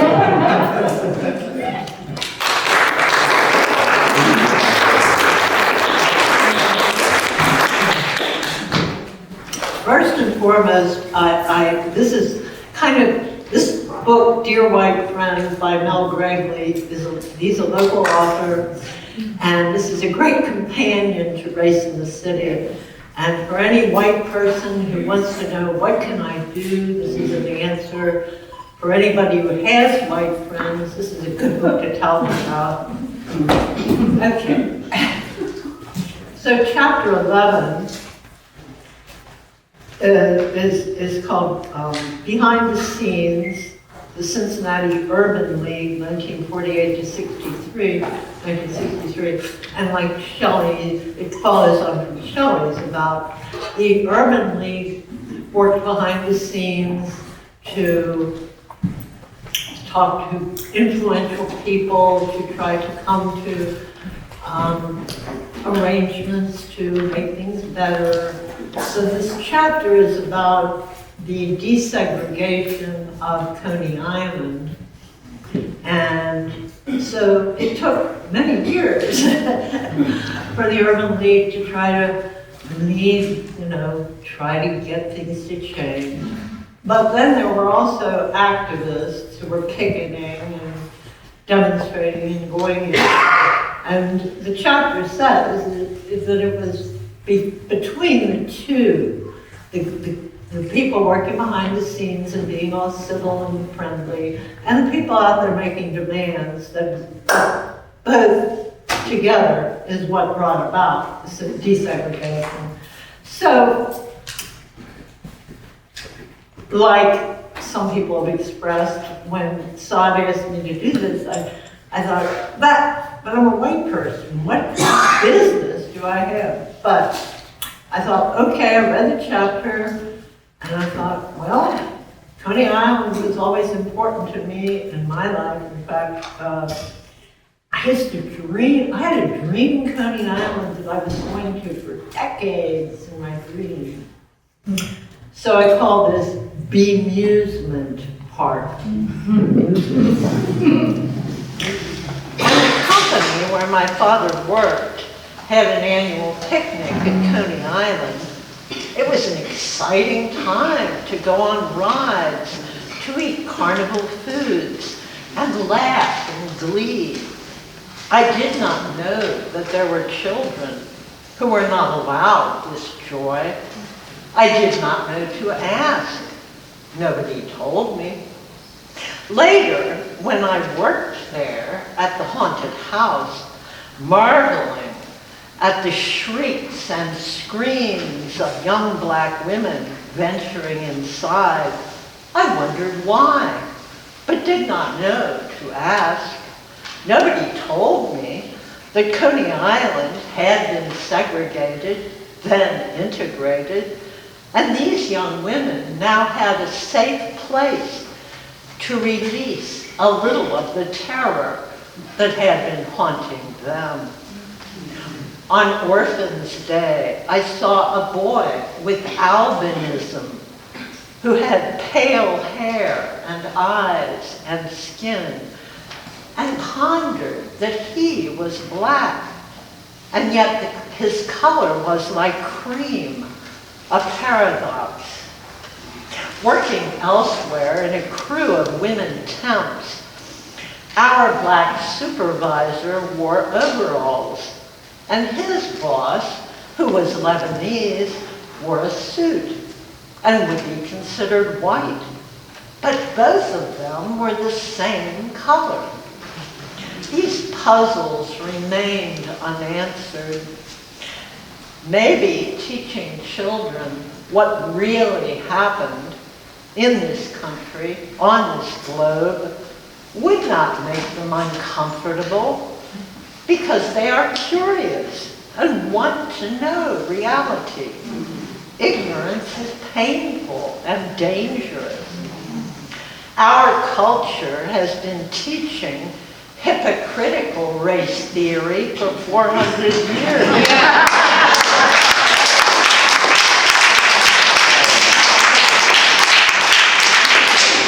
Children continue to die. If they cannot remember the past because no one told them what really happened, what choice will they have but to repeat it? Right?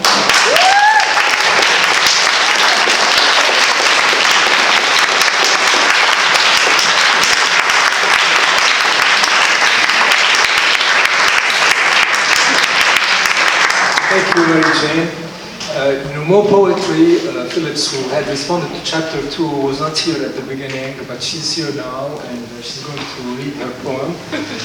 More poetry, the co-founder of Legal Rhythm Poetry Slam and featured event, and the founder of Hit the Mic since the open mic.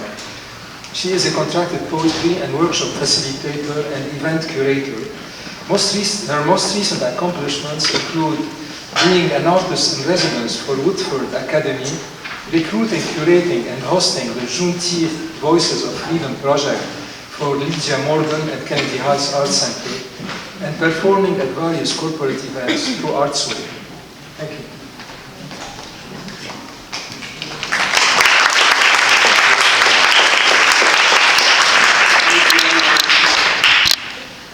My chapter was over John Mercer Langston.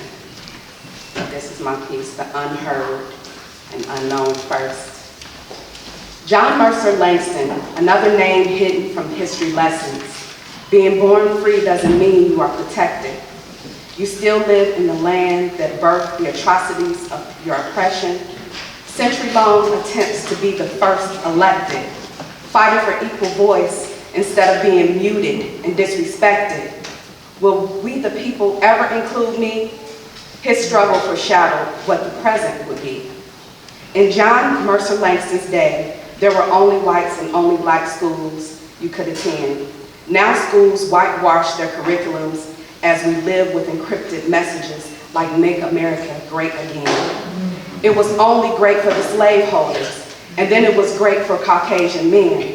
But for women, the Irish, Jewish, and African-American people, our great was held captive back then.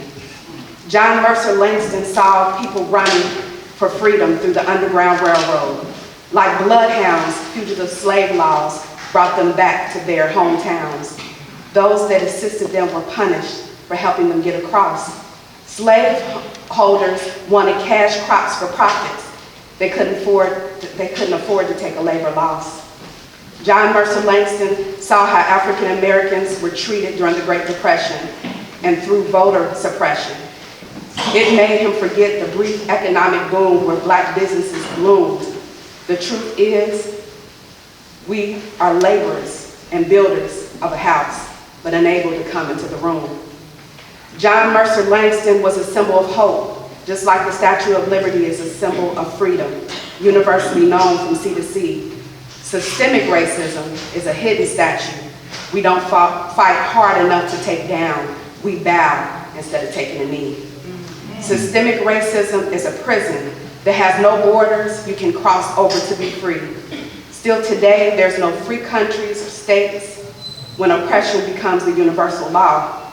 There's no freedom when racism and discrimination has made the world a free-for-all. John Mercer Langston was a huge figure in the Black Civil Rights Movement. Protests and riots have roots as deep as religious tenets. He fought for black recruitment, bearing arms to secure the future of his descendants. He was an the first African-American lawyer in Ohio who fought a system that needed to be reconstructed and revamped. He was a legendary forerunner. If that doesn't sound amazing when being talked about in the present, don't forget he lived from 1829 to 1897. John Mercer Langston had ties all over Ohio, from Oberlin to Cincinnati to Chillicothe. His parents were slaves, but he was born free. From the bottoms, he had a bird's eye view of gentrification, taking neighborhoods and redistributing poverty. Today's gentrification moves people from the suburbs to the inner city. How can you beautify to make it yours, but redline and price hike to exclude me? That's progression and oppression, both working simultaneously. John Mercer Langston was there when the African Americans started to have their own schools and churches. But as the buildings were erected, some were burned to the ground. It is that same boomerang and eerie similarity that burned Black Wall Street down. We look to the past to figure out our current situation before our future is in jeopardy next. Race in the city has been a race where justice and injustice has always won.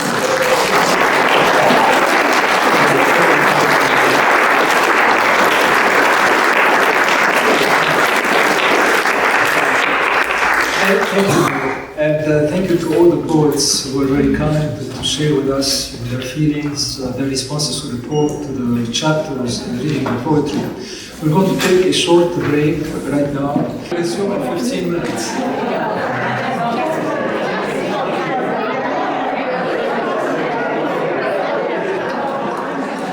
I would like to introduce Dr. Charles F., standing for Fritz, Casey-Leininger. Charles Casey-Leininger has studied and written about race and neighborhoods in Cincinnati in 40 years. 40 years. He earned his MA in 1989 and PhD in 1993 from the History Department at the University of Cincinnati and taught American history at UC until his retirement in 2017. His interest in Cincinnati neighborhoods began when he moved to the city in 1977 and wondered how Paddock Hills and Avondale, where he lived for several years, had become racially diverse neighborhoods. Chapter 9 of Race in the City was an early result of that interest. I give you Dr. Charles Casey-Leininger.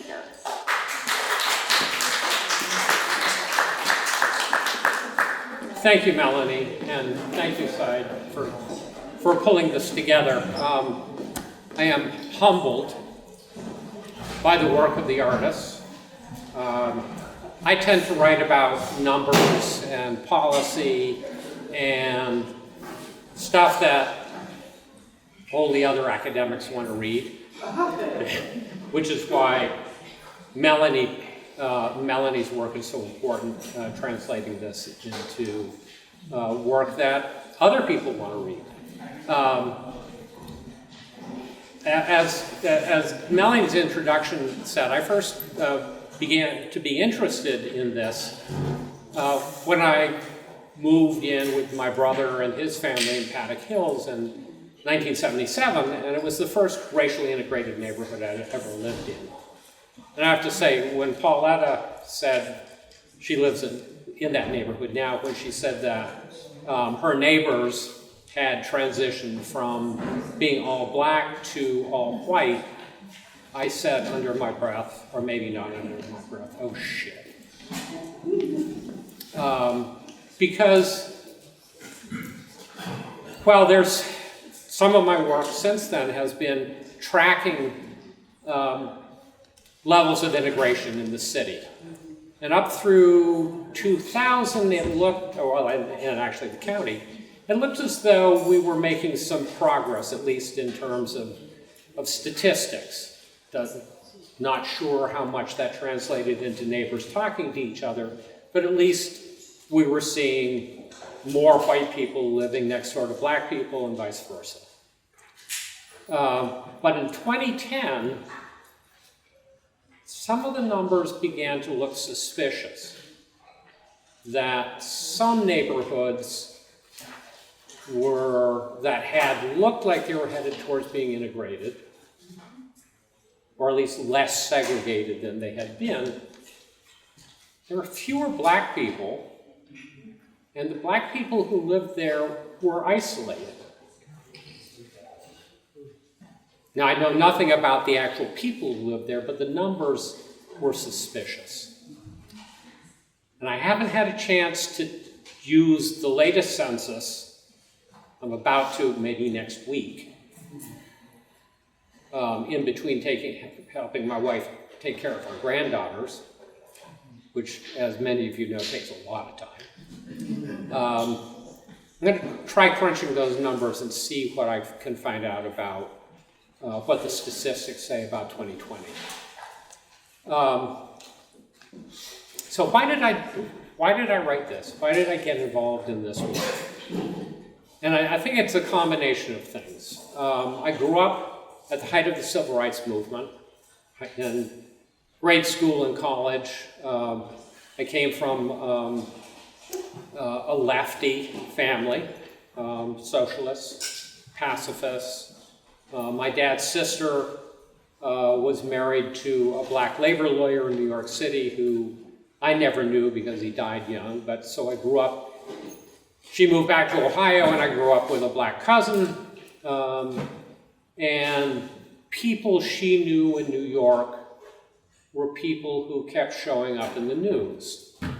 So there was this family connection, as well as the fact that my parents were good, decent people who cared about justice and equity. So I had a long checkered career before I went to graduate school. I like to think of that I had an eclectic career, including being in a radical theater group with Michael Burnham and Pauletta Hansel a very long time ago, when we were young, or younger. And about that time I decided that I wanted to, I was doing a lot of reading of my own, and I decided that if I was going to change the world, I mean, who wouldn't want to change the world? I should probably do some, careful study. So I went back to graduate school, and in one of the first graduate classes I had, the man who became my mentor in graduate school, Zane Miller, who, by the way, is one of the most important historians of Cincinnati. Not the only one, but one of the most important ones. Zane required his graduate students to do an original piece of research. That is, not just reading other people's stuff and going yada, yada, yada, this is what was argued. He wanted us to do a real research. And I thought, okay, I'm going to look at a section of South Crescent Avenue where I had moved after I'd lived in Paddock Hills, where I lived in a 1896 Victorian mansion with a bunch of other lefty white young people, 20s and 30s. And I looked around and my neighbors were all black. And there were a bunch of mansions. And I was like, I wonder what happened. So I asked people, longtime Cincinnatians, and I got, urban renewal, which turns out to be partly true. I mean, part of the truth, not that it's wrong in any way, but it's part of the truth. And then Zane said, well, why don't you write a master's thesis about this? I started writing a master's thesis, and my wife was pregnant with twins, and we had a prenuptial agreement. We moved back to Massachusetts after I got the master's. And Zane kept saying, well, what about this question? What about this question? They kept asking me questions, and I thought, oh, I better answer that question and get this master's thesis done.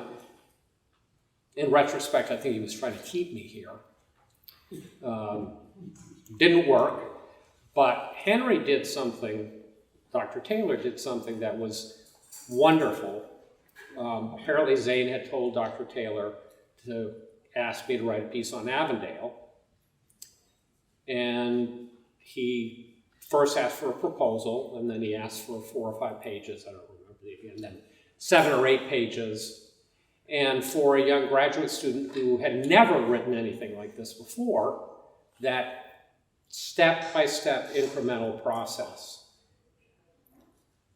where I was extracting from the work I was doing for Zane got me to chapter 9, which I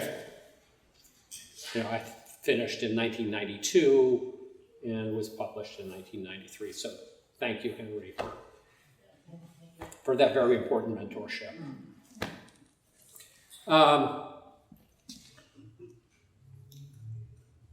So I have been driven to continue to work on this stuff. Some days I'd rather play with my grandchildren, but then, there is this work to do as well.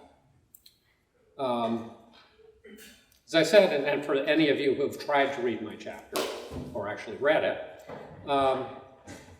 it is about policy, it's about numbers, and while I'm kind of making a little light of it, I'm very proud of it. I think it has some important stuff to say. You have to wade through it.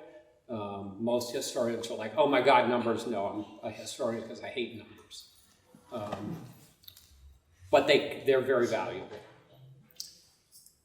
But what I have to say about today's event is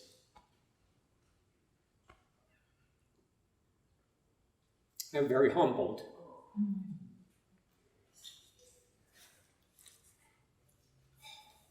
By the work of these artists who have put a human face on this book.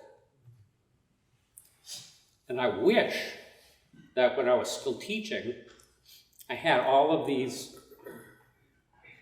poems, this artwork, say to my students, read these articles, listen to these poems. Here's the statistics, here's the policy, here's what we know from that. But we know other just as important, maybe more important stuff from the poetry and the art. So thank you to Melanie, Saad, and Henry for bringing me here today.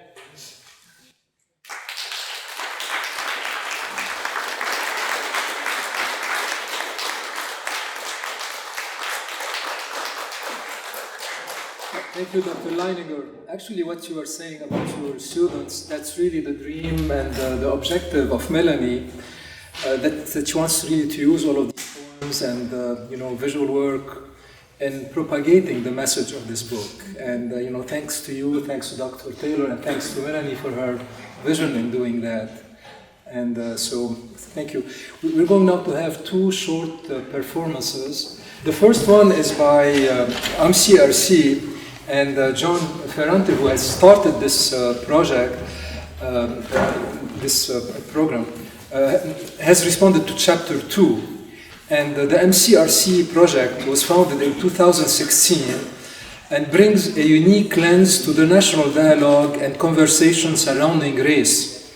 Since its founding, the MCRC project has brought together more than 100 creative, performing, and visual artists to tell the stories of how people in the United States were and still are broken apart into unequally valued racial categories. I'm just going to flip through the artwork that was created for this it's a 7-minute movie, all right, and it was produced by Mourning the Creation of Racial Categories Project, sometimes called the MCRC Project.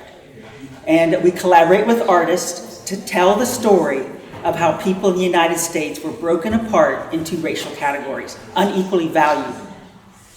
It was, and it's still not easy, to break apart hundreds of millions of people into a handful of so-called races. It involved breaking apart family members, breaking apart ancestors and descendants, breaking apart friends, and breaking apart intimate partners. Just think, the United States, in the United States, a parent and child can be a different race. Siblings can be different races, and so can grandparents and their grandchildren.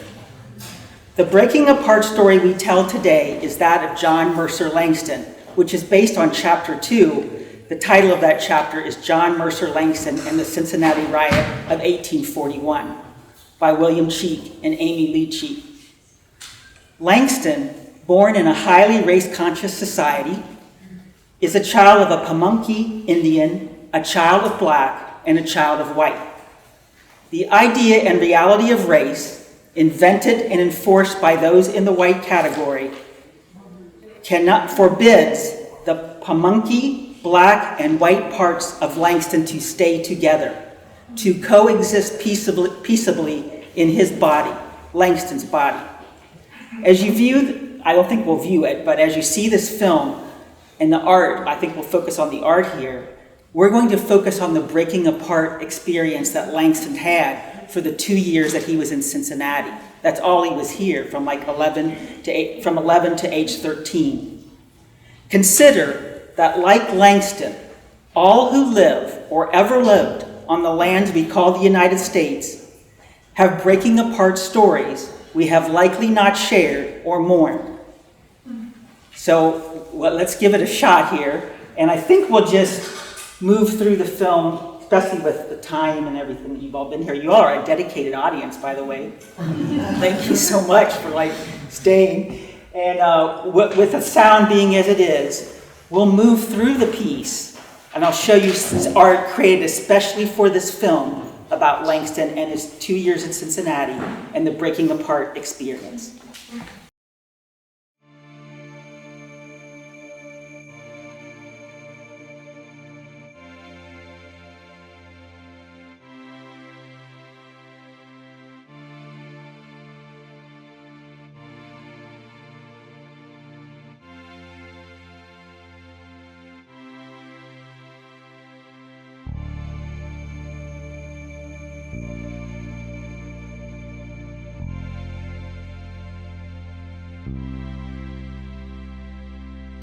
John Mercer Langston, born Frida Lucy, emancipated woman, a black Indian.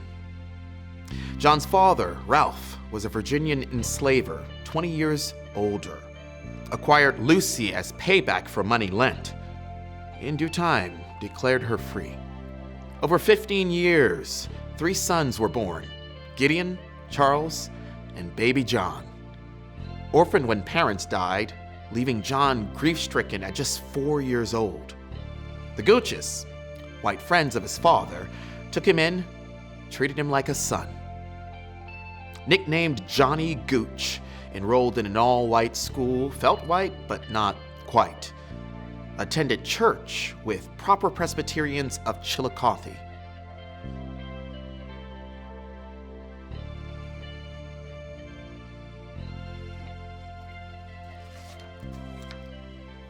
A second heartbreak. The Gooches moved to Missouri, but without Johnny. That state was known for kidnappers who abducted free blacks to enslave them. The risks were too high.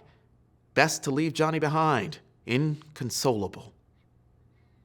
Grief-stricken and lost, Brother Gideon steps in to connect the boy with black residents living in Cincinnati, a race-conscious place. Gideon had a barber shop there, one of 50 run by blacks. At age 11, this city became Johnny's refuge for healing. At this pivotal time in life, Johnny met black religious leaders, property owners, the self-emancipated orators, writers. There was black kinship, culture, role models, friendships directing his life. In Union Baptist, the city's oldest black church, abolitionists prayed for runaways subjected to cold-blooded fugitive slave laws. In that church basement, Johnny went to school run by 2 white ministers. He learned how the enslaved in Saint-Domingue rose up to depose the French and united to topple booming sugar and coffee commerce. Then they declared a new nation born, Haiti, an indigenous word. In Haiti's success, he found ingenuity, indelible strength. Then riots broke out in Cincinnati. Whites could not stand black success. A frightened Johnny ran for his life down to his brother's barber shop. Young Johnny felt black. White men and police ordered him to stop. On he raced to 4th and Main. He ran through backyards, gardens, and alleys to try and warn Gideon. Past black defenders counterattacking, trying to push the mobs back. Their howls, yells, screams, and vulgarities keeping time to his heart's pounding so hard he passed out. The worst of whites propelled Johnny to confront his identity. The contradictions, white and black, were in his veins, many whites in his life. But the whites who joined mobs to eradicate blacks, that shook him to the core. He wished for skin of midnight darkness to erase evidence of white.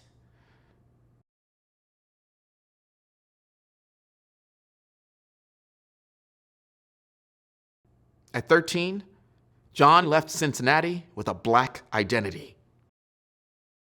By 14, he was studying theology at Oberlin, traveled to Ohio by horse and buggy to black towns to persuade residents to open schools where none existed, denied admission to law school, yet found ways to pass the bar exam.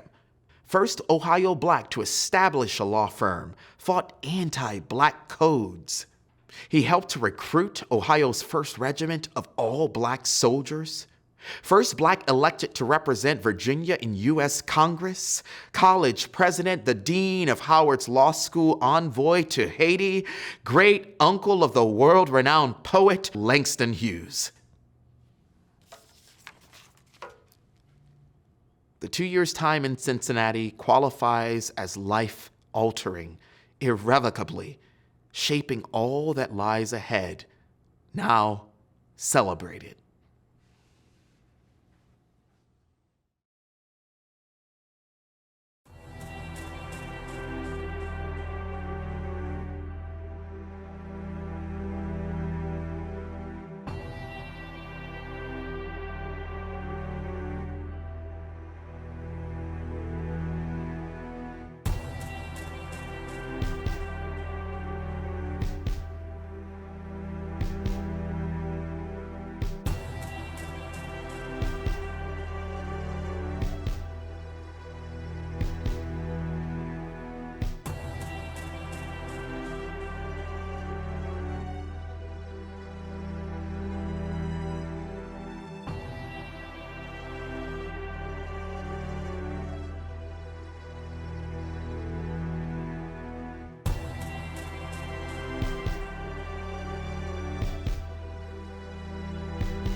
We'll start with the beginning of the film. I don't know if you know or not, but John Mercer Langston is on a building in downtown Cincinnati. It's unmarked who he is. He just happens, he was from the Blink in 2019. And I think that it is kind of ironic the way it appears and where it's located. And I won't go in, I'll let you draw conclusions about that kind of thing, okay? But this is how the film starts and asks, who is this guy? And the title of our film is John Mercer Langston, 2 Years in Cincinnati. Okay? And we'll start with the family tree so that you can just see the main characters that are referred to in the film. And Darnell, y'all may know Darnell Pierre Benjamin, he's the storyteller in the film. His mother is Lucy Jane Langston. She's Pamunkey and black.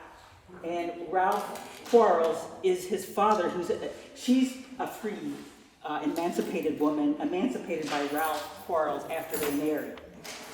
Look at the dates under their lives, and in over a 20-year period, they had 3 children. So the 3 children are Gideon, and he should come in here. Second, he's telling us right now, Gideon. Okay, Gideon, and then Charles, and then we call him Baby John. You can see 20 years apart in the birth of these children.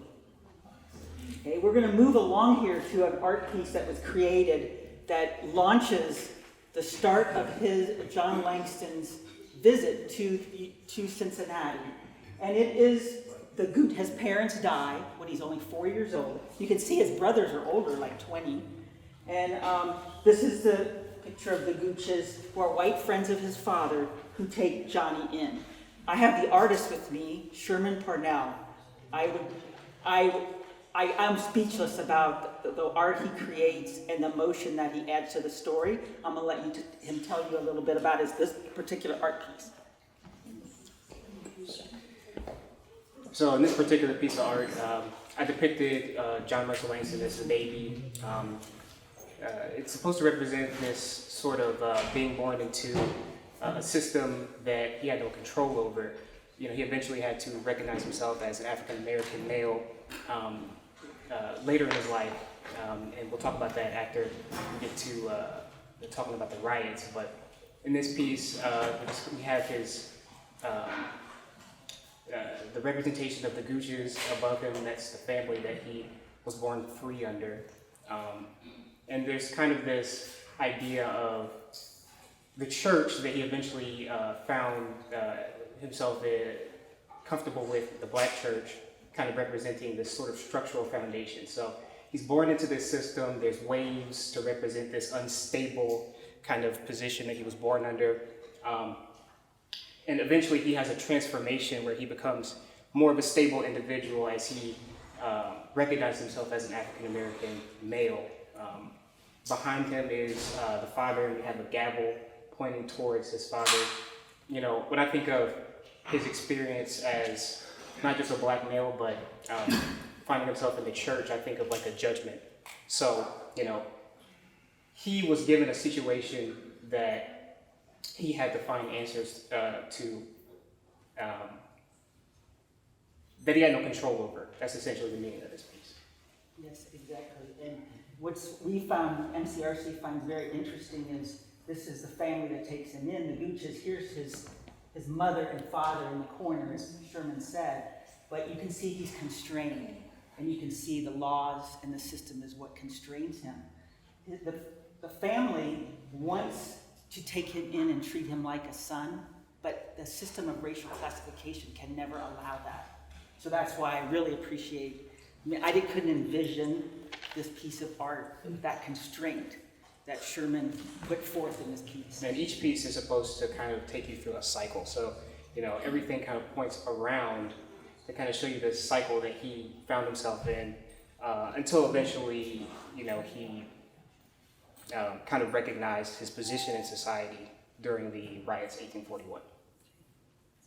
So we're going to move then to a piece where he is running. He's in Cincinnati. He gets attached through his brother Gideon, who has a barbershop, to the black community. Until he gets to Cincinnati, he really is leading a white life, but not quite. You know, he has this feeling like, I feel white, but not quite. So he's connected with the blacks of Cincinnati, and he goes to a black church, some other art we have from historical art, the blacks of Cincinnati. And we'll keep moving, and he goes to the black church, and in the black church he learns about the Haitian Revolution, and he learns about a group of people that overthrew enslavement. And there you see the images there. We'll get to Sherman's here in just a second. And then, as he's learning about Haiti, the riots of 1841 broke out. And he runs to his brother's barbershop. We're going to go back to that little piece and stay on it. The one where he's running. And let Sherman talk a little bit about that art. So this is a zoom in of a larger piece where Langston is kind of reflecting, he's sitting in his chair and he's become this attorney, this leader, the abolitionist. He's kind of reflecting on the past. So here he is as a child during the riots running, where he found refuge in the black barbershop. And so when we talk about the racial categories, you know, this was kind of a hard situation for him because he identified as white growing up. And so the gentleman telling him to go and you know, find his way is kind of just as upset as he is at the situation at hand. So that's kind of what the zoom in is. Yeah.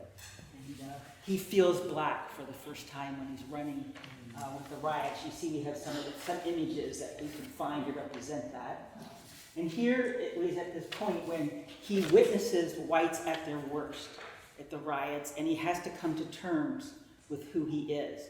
He understands that black and white is in his veins, and he understands that white has been part of his life. But the worst of white, affected him to his core. And this is the artwork that Sherman made to illustrate his crisis.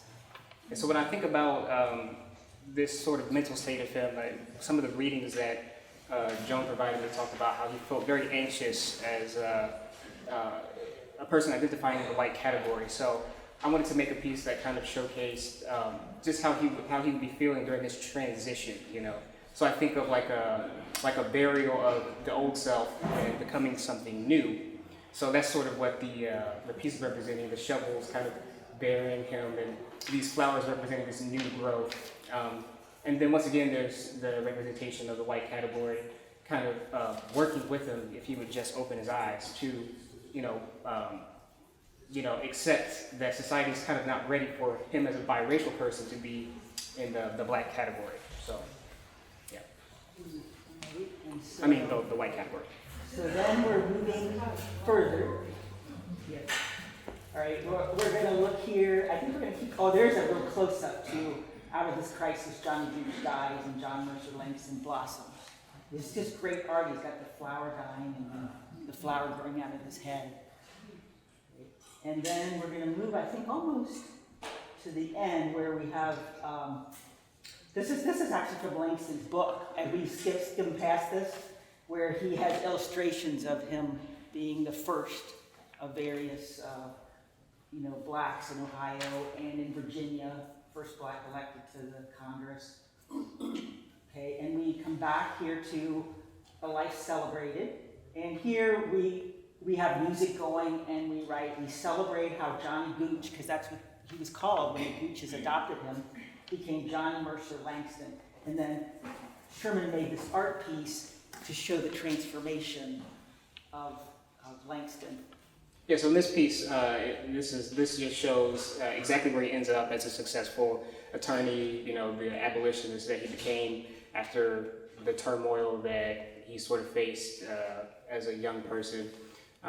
So here as an adult, and we use themes of baptism to kind of represent his baptism into this grown, successful person. So, you can see like the cross on the right side of the screen.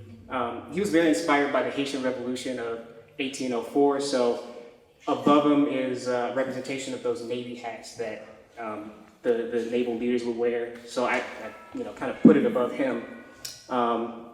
There's the Haitian flag on the left side, and then the boats, both representing these two, I would term them as wartime events.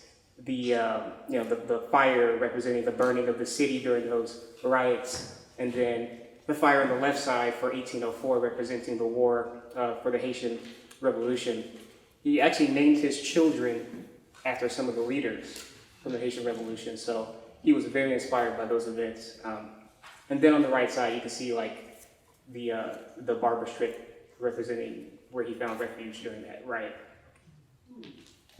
I don't know if I don't want to take too much time, but if we could go back, we have an image of him 14 coming out of the water when he leaves Cincinnati, and then that kind of morphs into this image makes a lot of sense further when you see his baptism.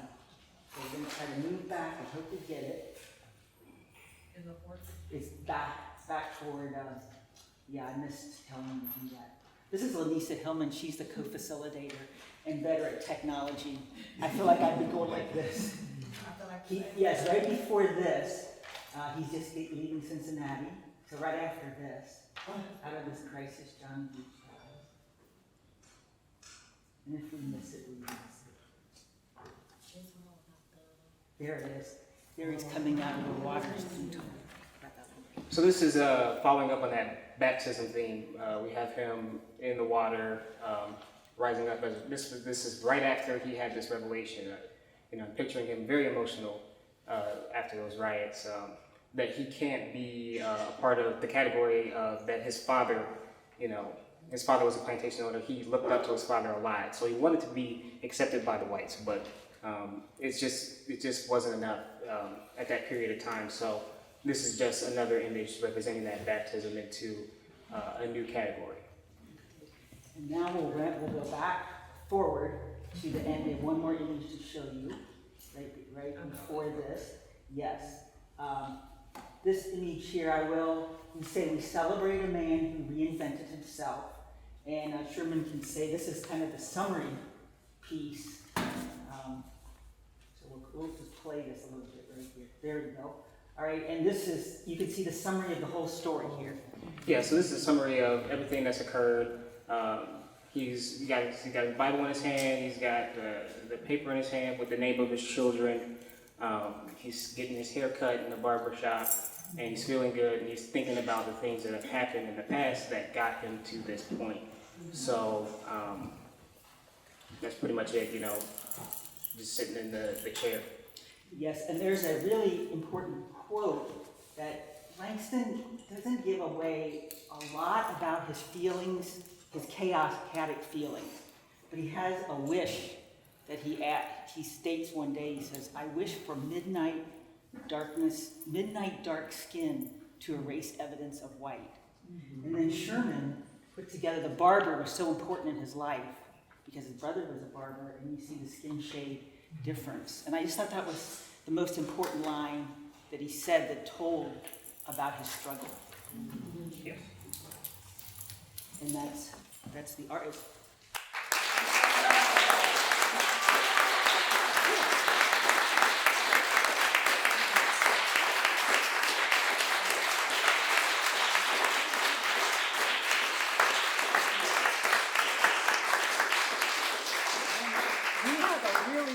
Piece on the 7 racial categories, and Sherman's the architect artist. We're going to get people from all racial categories to talk about how the categories were created. And I also want to introduce Oni Uwala, who's here. She was one of the storytellers that wrote the story. And Bob Wallace took the picture on Logan Street.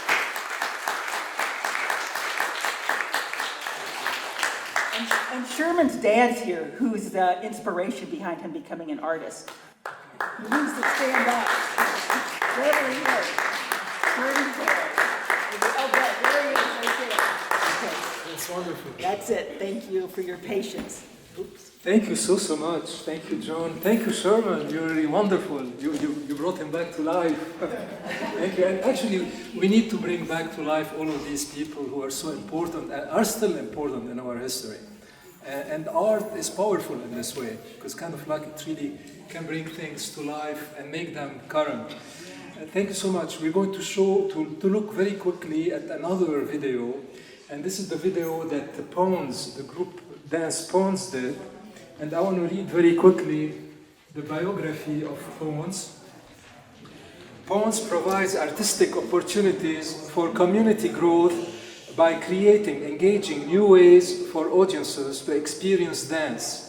Founded in 2008, Pawns has collaborated with over 200 artists and 80 arts and service organizations.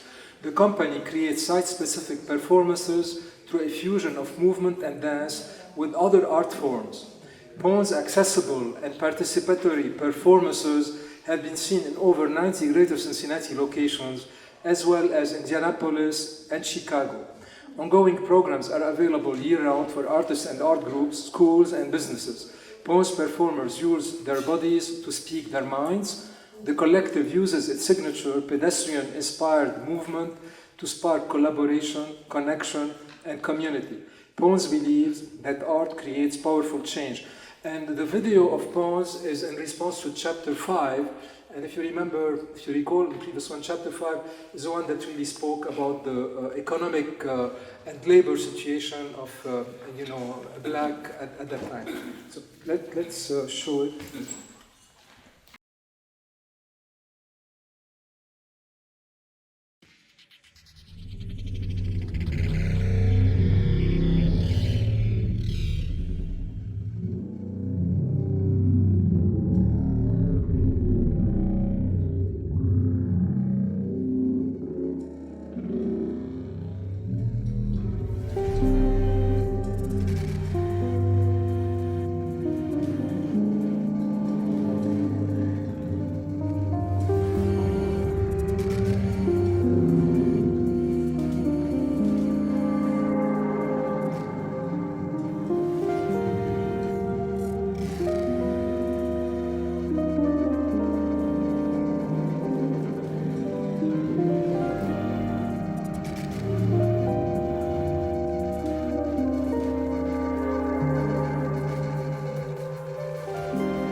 Melanie was supposed to have a Zoom meeting with Dr. Berthaud to introduce her. Dr. Berthaud is the author who wrote Chapter 5. Unfortunately, the Zoom meeting that was set up is gone now, and we cannot redo it. But Melanie is going to read about Dr. Berthaud, and I'm going to put her picture on the screen. Thank you. Dr. Nancy Berthaud. Nancy Berthaud, professor of economics at Xavier University, holds a PhD and MA in economics from the University of Michigan, and BA in economics, summa cum laude, Phi Beta Kappa from Colgate University. As an undergraduate, she participated in Colgate's Washington, D.C. semester, the oldest in the nation, and an academic program on economic development in Jamaica. She has worked at the Urban Institute, the Inter-American Foundation, the Department of Navy in Washington, D.C., and at General Electric Company in Cincinnati. She has consulted on legal and diversity matters and has published over 30 articles in scholarly journals and books on issues of international economic development, workforce diversity, economic thought, and economic history. So with that, Saad is going to take us on our walk to look at the art. But before we go there, I just have to give a shout out. The young lady in poems that was reaching when she was on the ground reaching, that's my niece. And she is the daughter of my brother who's sitting in the back there. And he is chapter champion for chapter 9, as well as helping me out here. That's fantastic. Thanks, Melanie, and thank you for participating in that. So last but not least is really the voice of our visual artists. It's too bad that we will kind of advance in time, but we still have time to go over them. And the way we do it usually with SOS Art to make the art more meaningful and more personal is that we usually go in front of the art and you ask the artist to speak of the work, and we all follow and we can ask questions as we go there.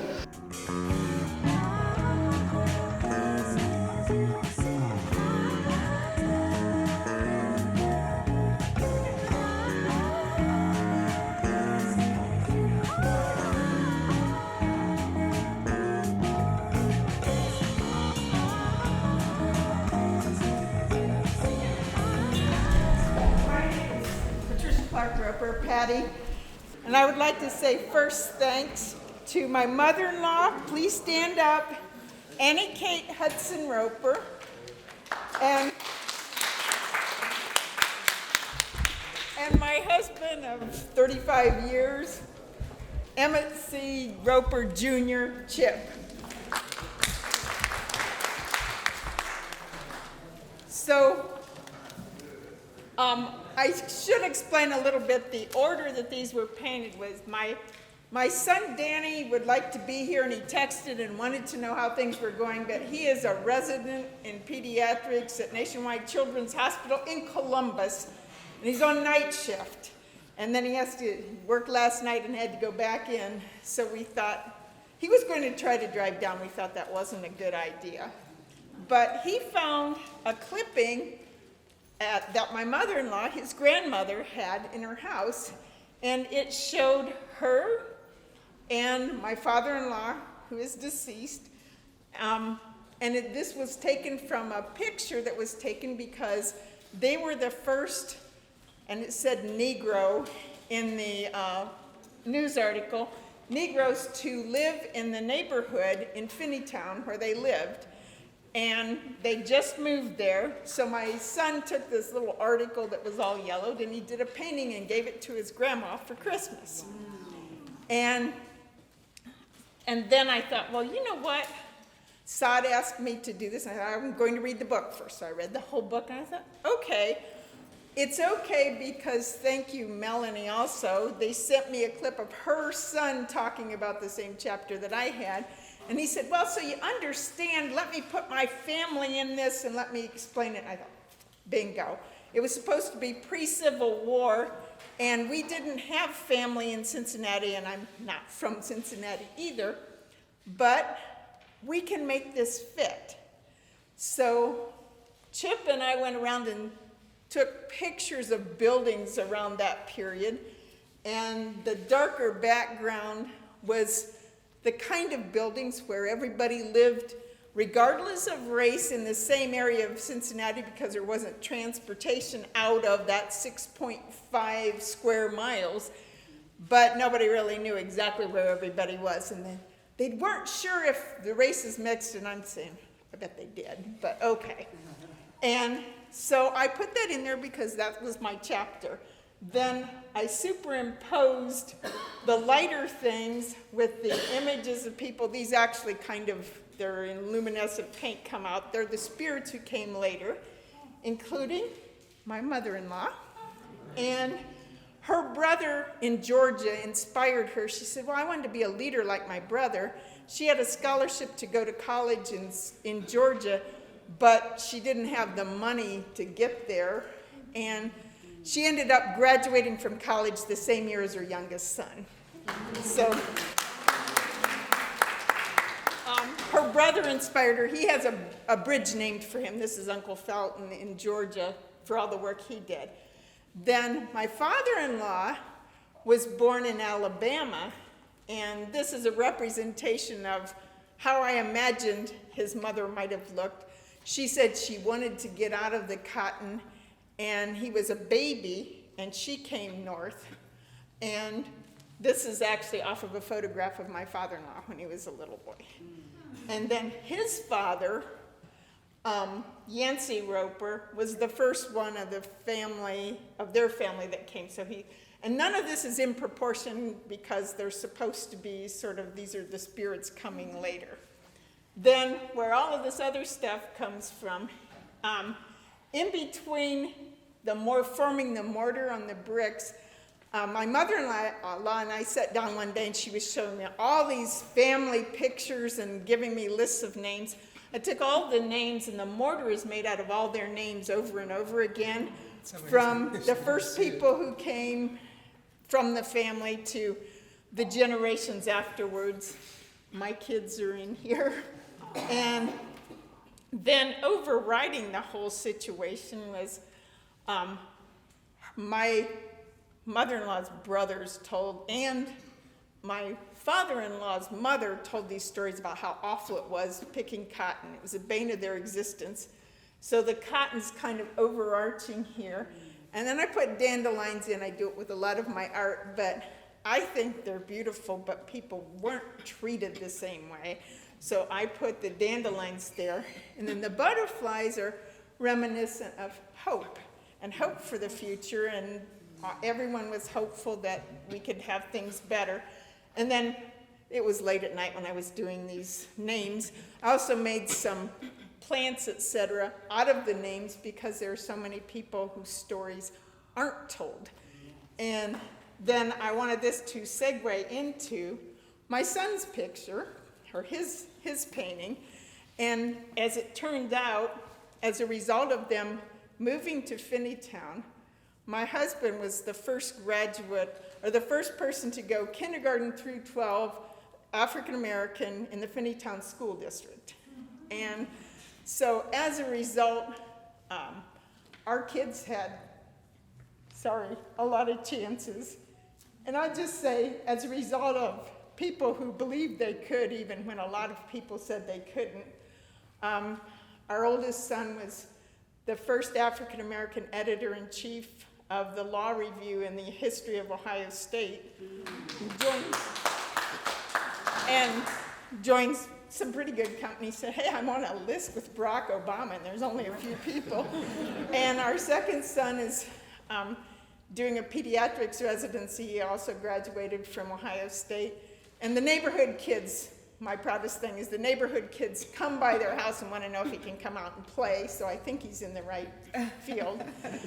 And our daughter, the youngest, who's coaching the RBI Red softball team with her dad, she's covering so he could come here, but she was, I don't usually say all this. She was the #1 graduate of Elon University and the only athlete to ever do it. And she did Teach for America, stayed, and she's a teacher in Dayton now.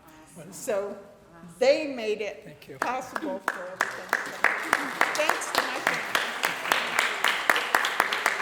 Thank you so much, Patty.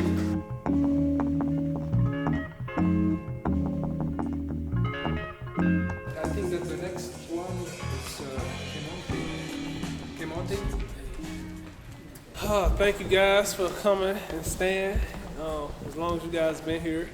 So real briefly, I had a vision with this. This is my hands holding basically what one would call pocket change, I call breadcrumbs. And it was just basically just what I felt like we were receiving for generations and generations. Even now, like, you know, I feel like when it comes to economic opportunity, you know, a lot get held back from me, from people that I know from our race, but they use our faces a lot to apply for money and grants and stuff like that, and want to use my artwork and things. So I feel like I just always get the shorthand as a starving artist, and that's what this represents to me. And it also represents what it means to have lack of opportunity, you know. And so that, you know, it's just one simple color, and I had a vision with this. I wanted it to be something like you see the black fist everywhere, and it's standing for fighting, but it's also standing for love too. So I made my hands the shape of a heart, and I want our people to remember for love too as well, because we are a loving people. And that's basically why I created Nothing But Love, because that's all I got.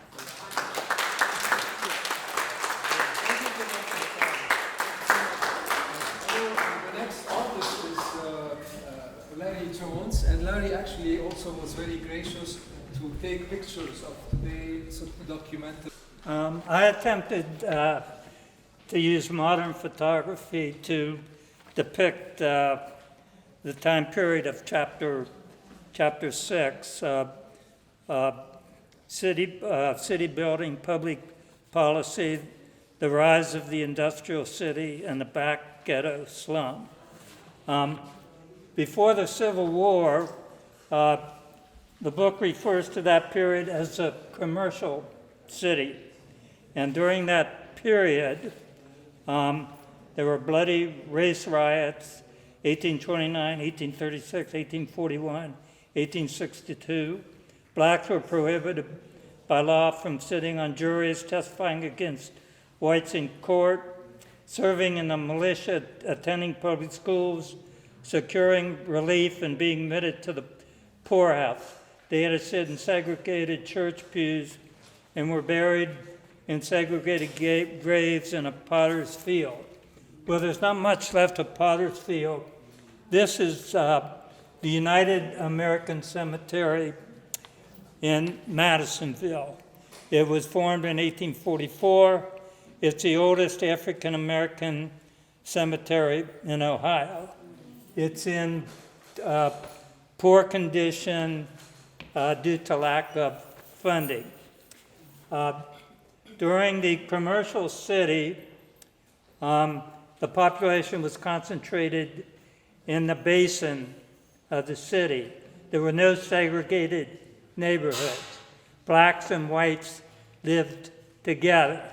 The blacks typically lived in the more dilapidated buildings. They might have lived in small enclaves, but they always had white neighbors. So this is what I thought maybe some of the housing might have looked like in the commercial city. Okay, after the Civil War, the advent of streetcars and inclines facilitated movement to the hill regions around the city. And typically the whites with the better jobs and the more income were able to move to the outlying areas. This is the city barn.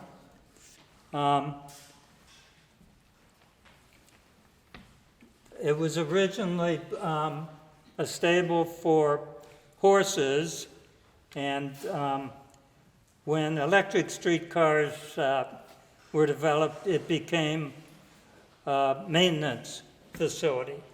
And it's a storage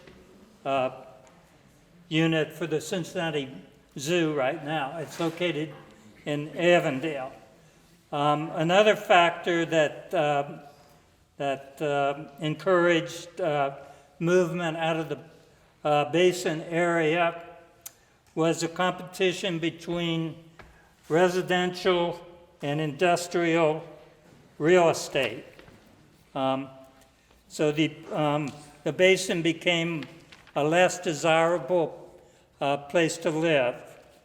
So this was actually taken in Camp Washington. I couldn't find, there wasn't one that I really liked that I could locate in Over the Rhine. Okay, so, all right, then after the Civil War, the Black Ghetto slum developed. During the 1920s, about 18,000 blacks migrated to the city from the southern U.S., and most of them found their way to the basin area. The first Black Ghetto slum was in the West End.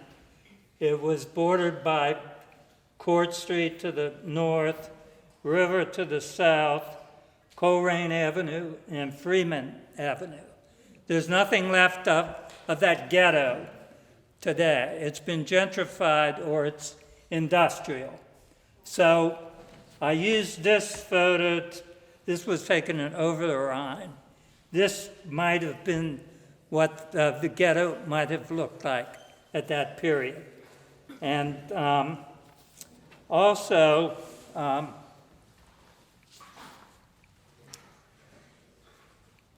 where'd that go? There was a group of carpenters,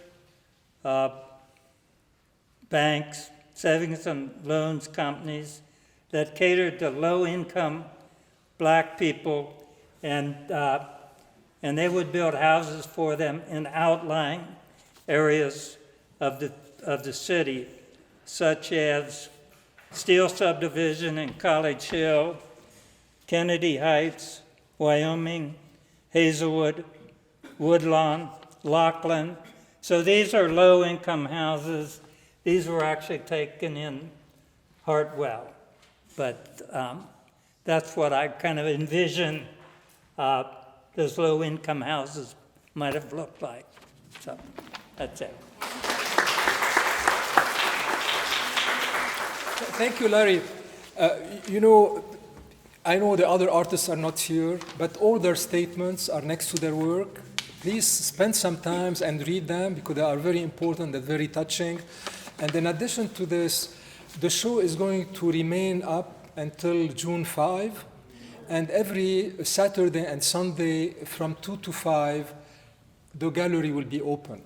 So please let people know, come back, look at it, and if people cannot make it, then you can call by appointment, we'll open it to you. And all of this information is available. If you go on the SOS Art website, it's sosartcincinnati.com. There is an information also with the dates and the times when you can come and visit, and the number to call if you really would like to come by a special appointment. Melanie, thank you so much for being the champion behind this book, and of course, Dr. Taylor and Dr. Leininger, and Dr. Berthaud, who is not here, because really we need voices like this to keep us alive and to keep us progressing and doing more and affirming who we are at the same time. Yeah, thank you. And it would not have happened without Sam. Thank you. Thank you so much. Thank you.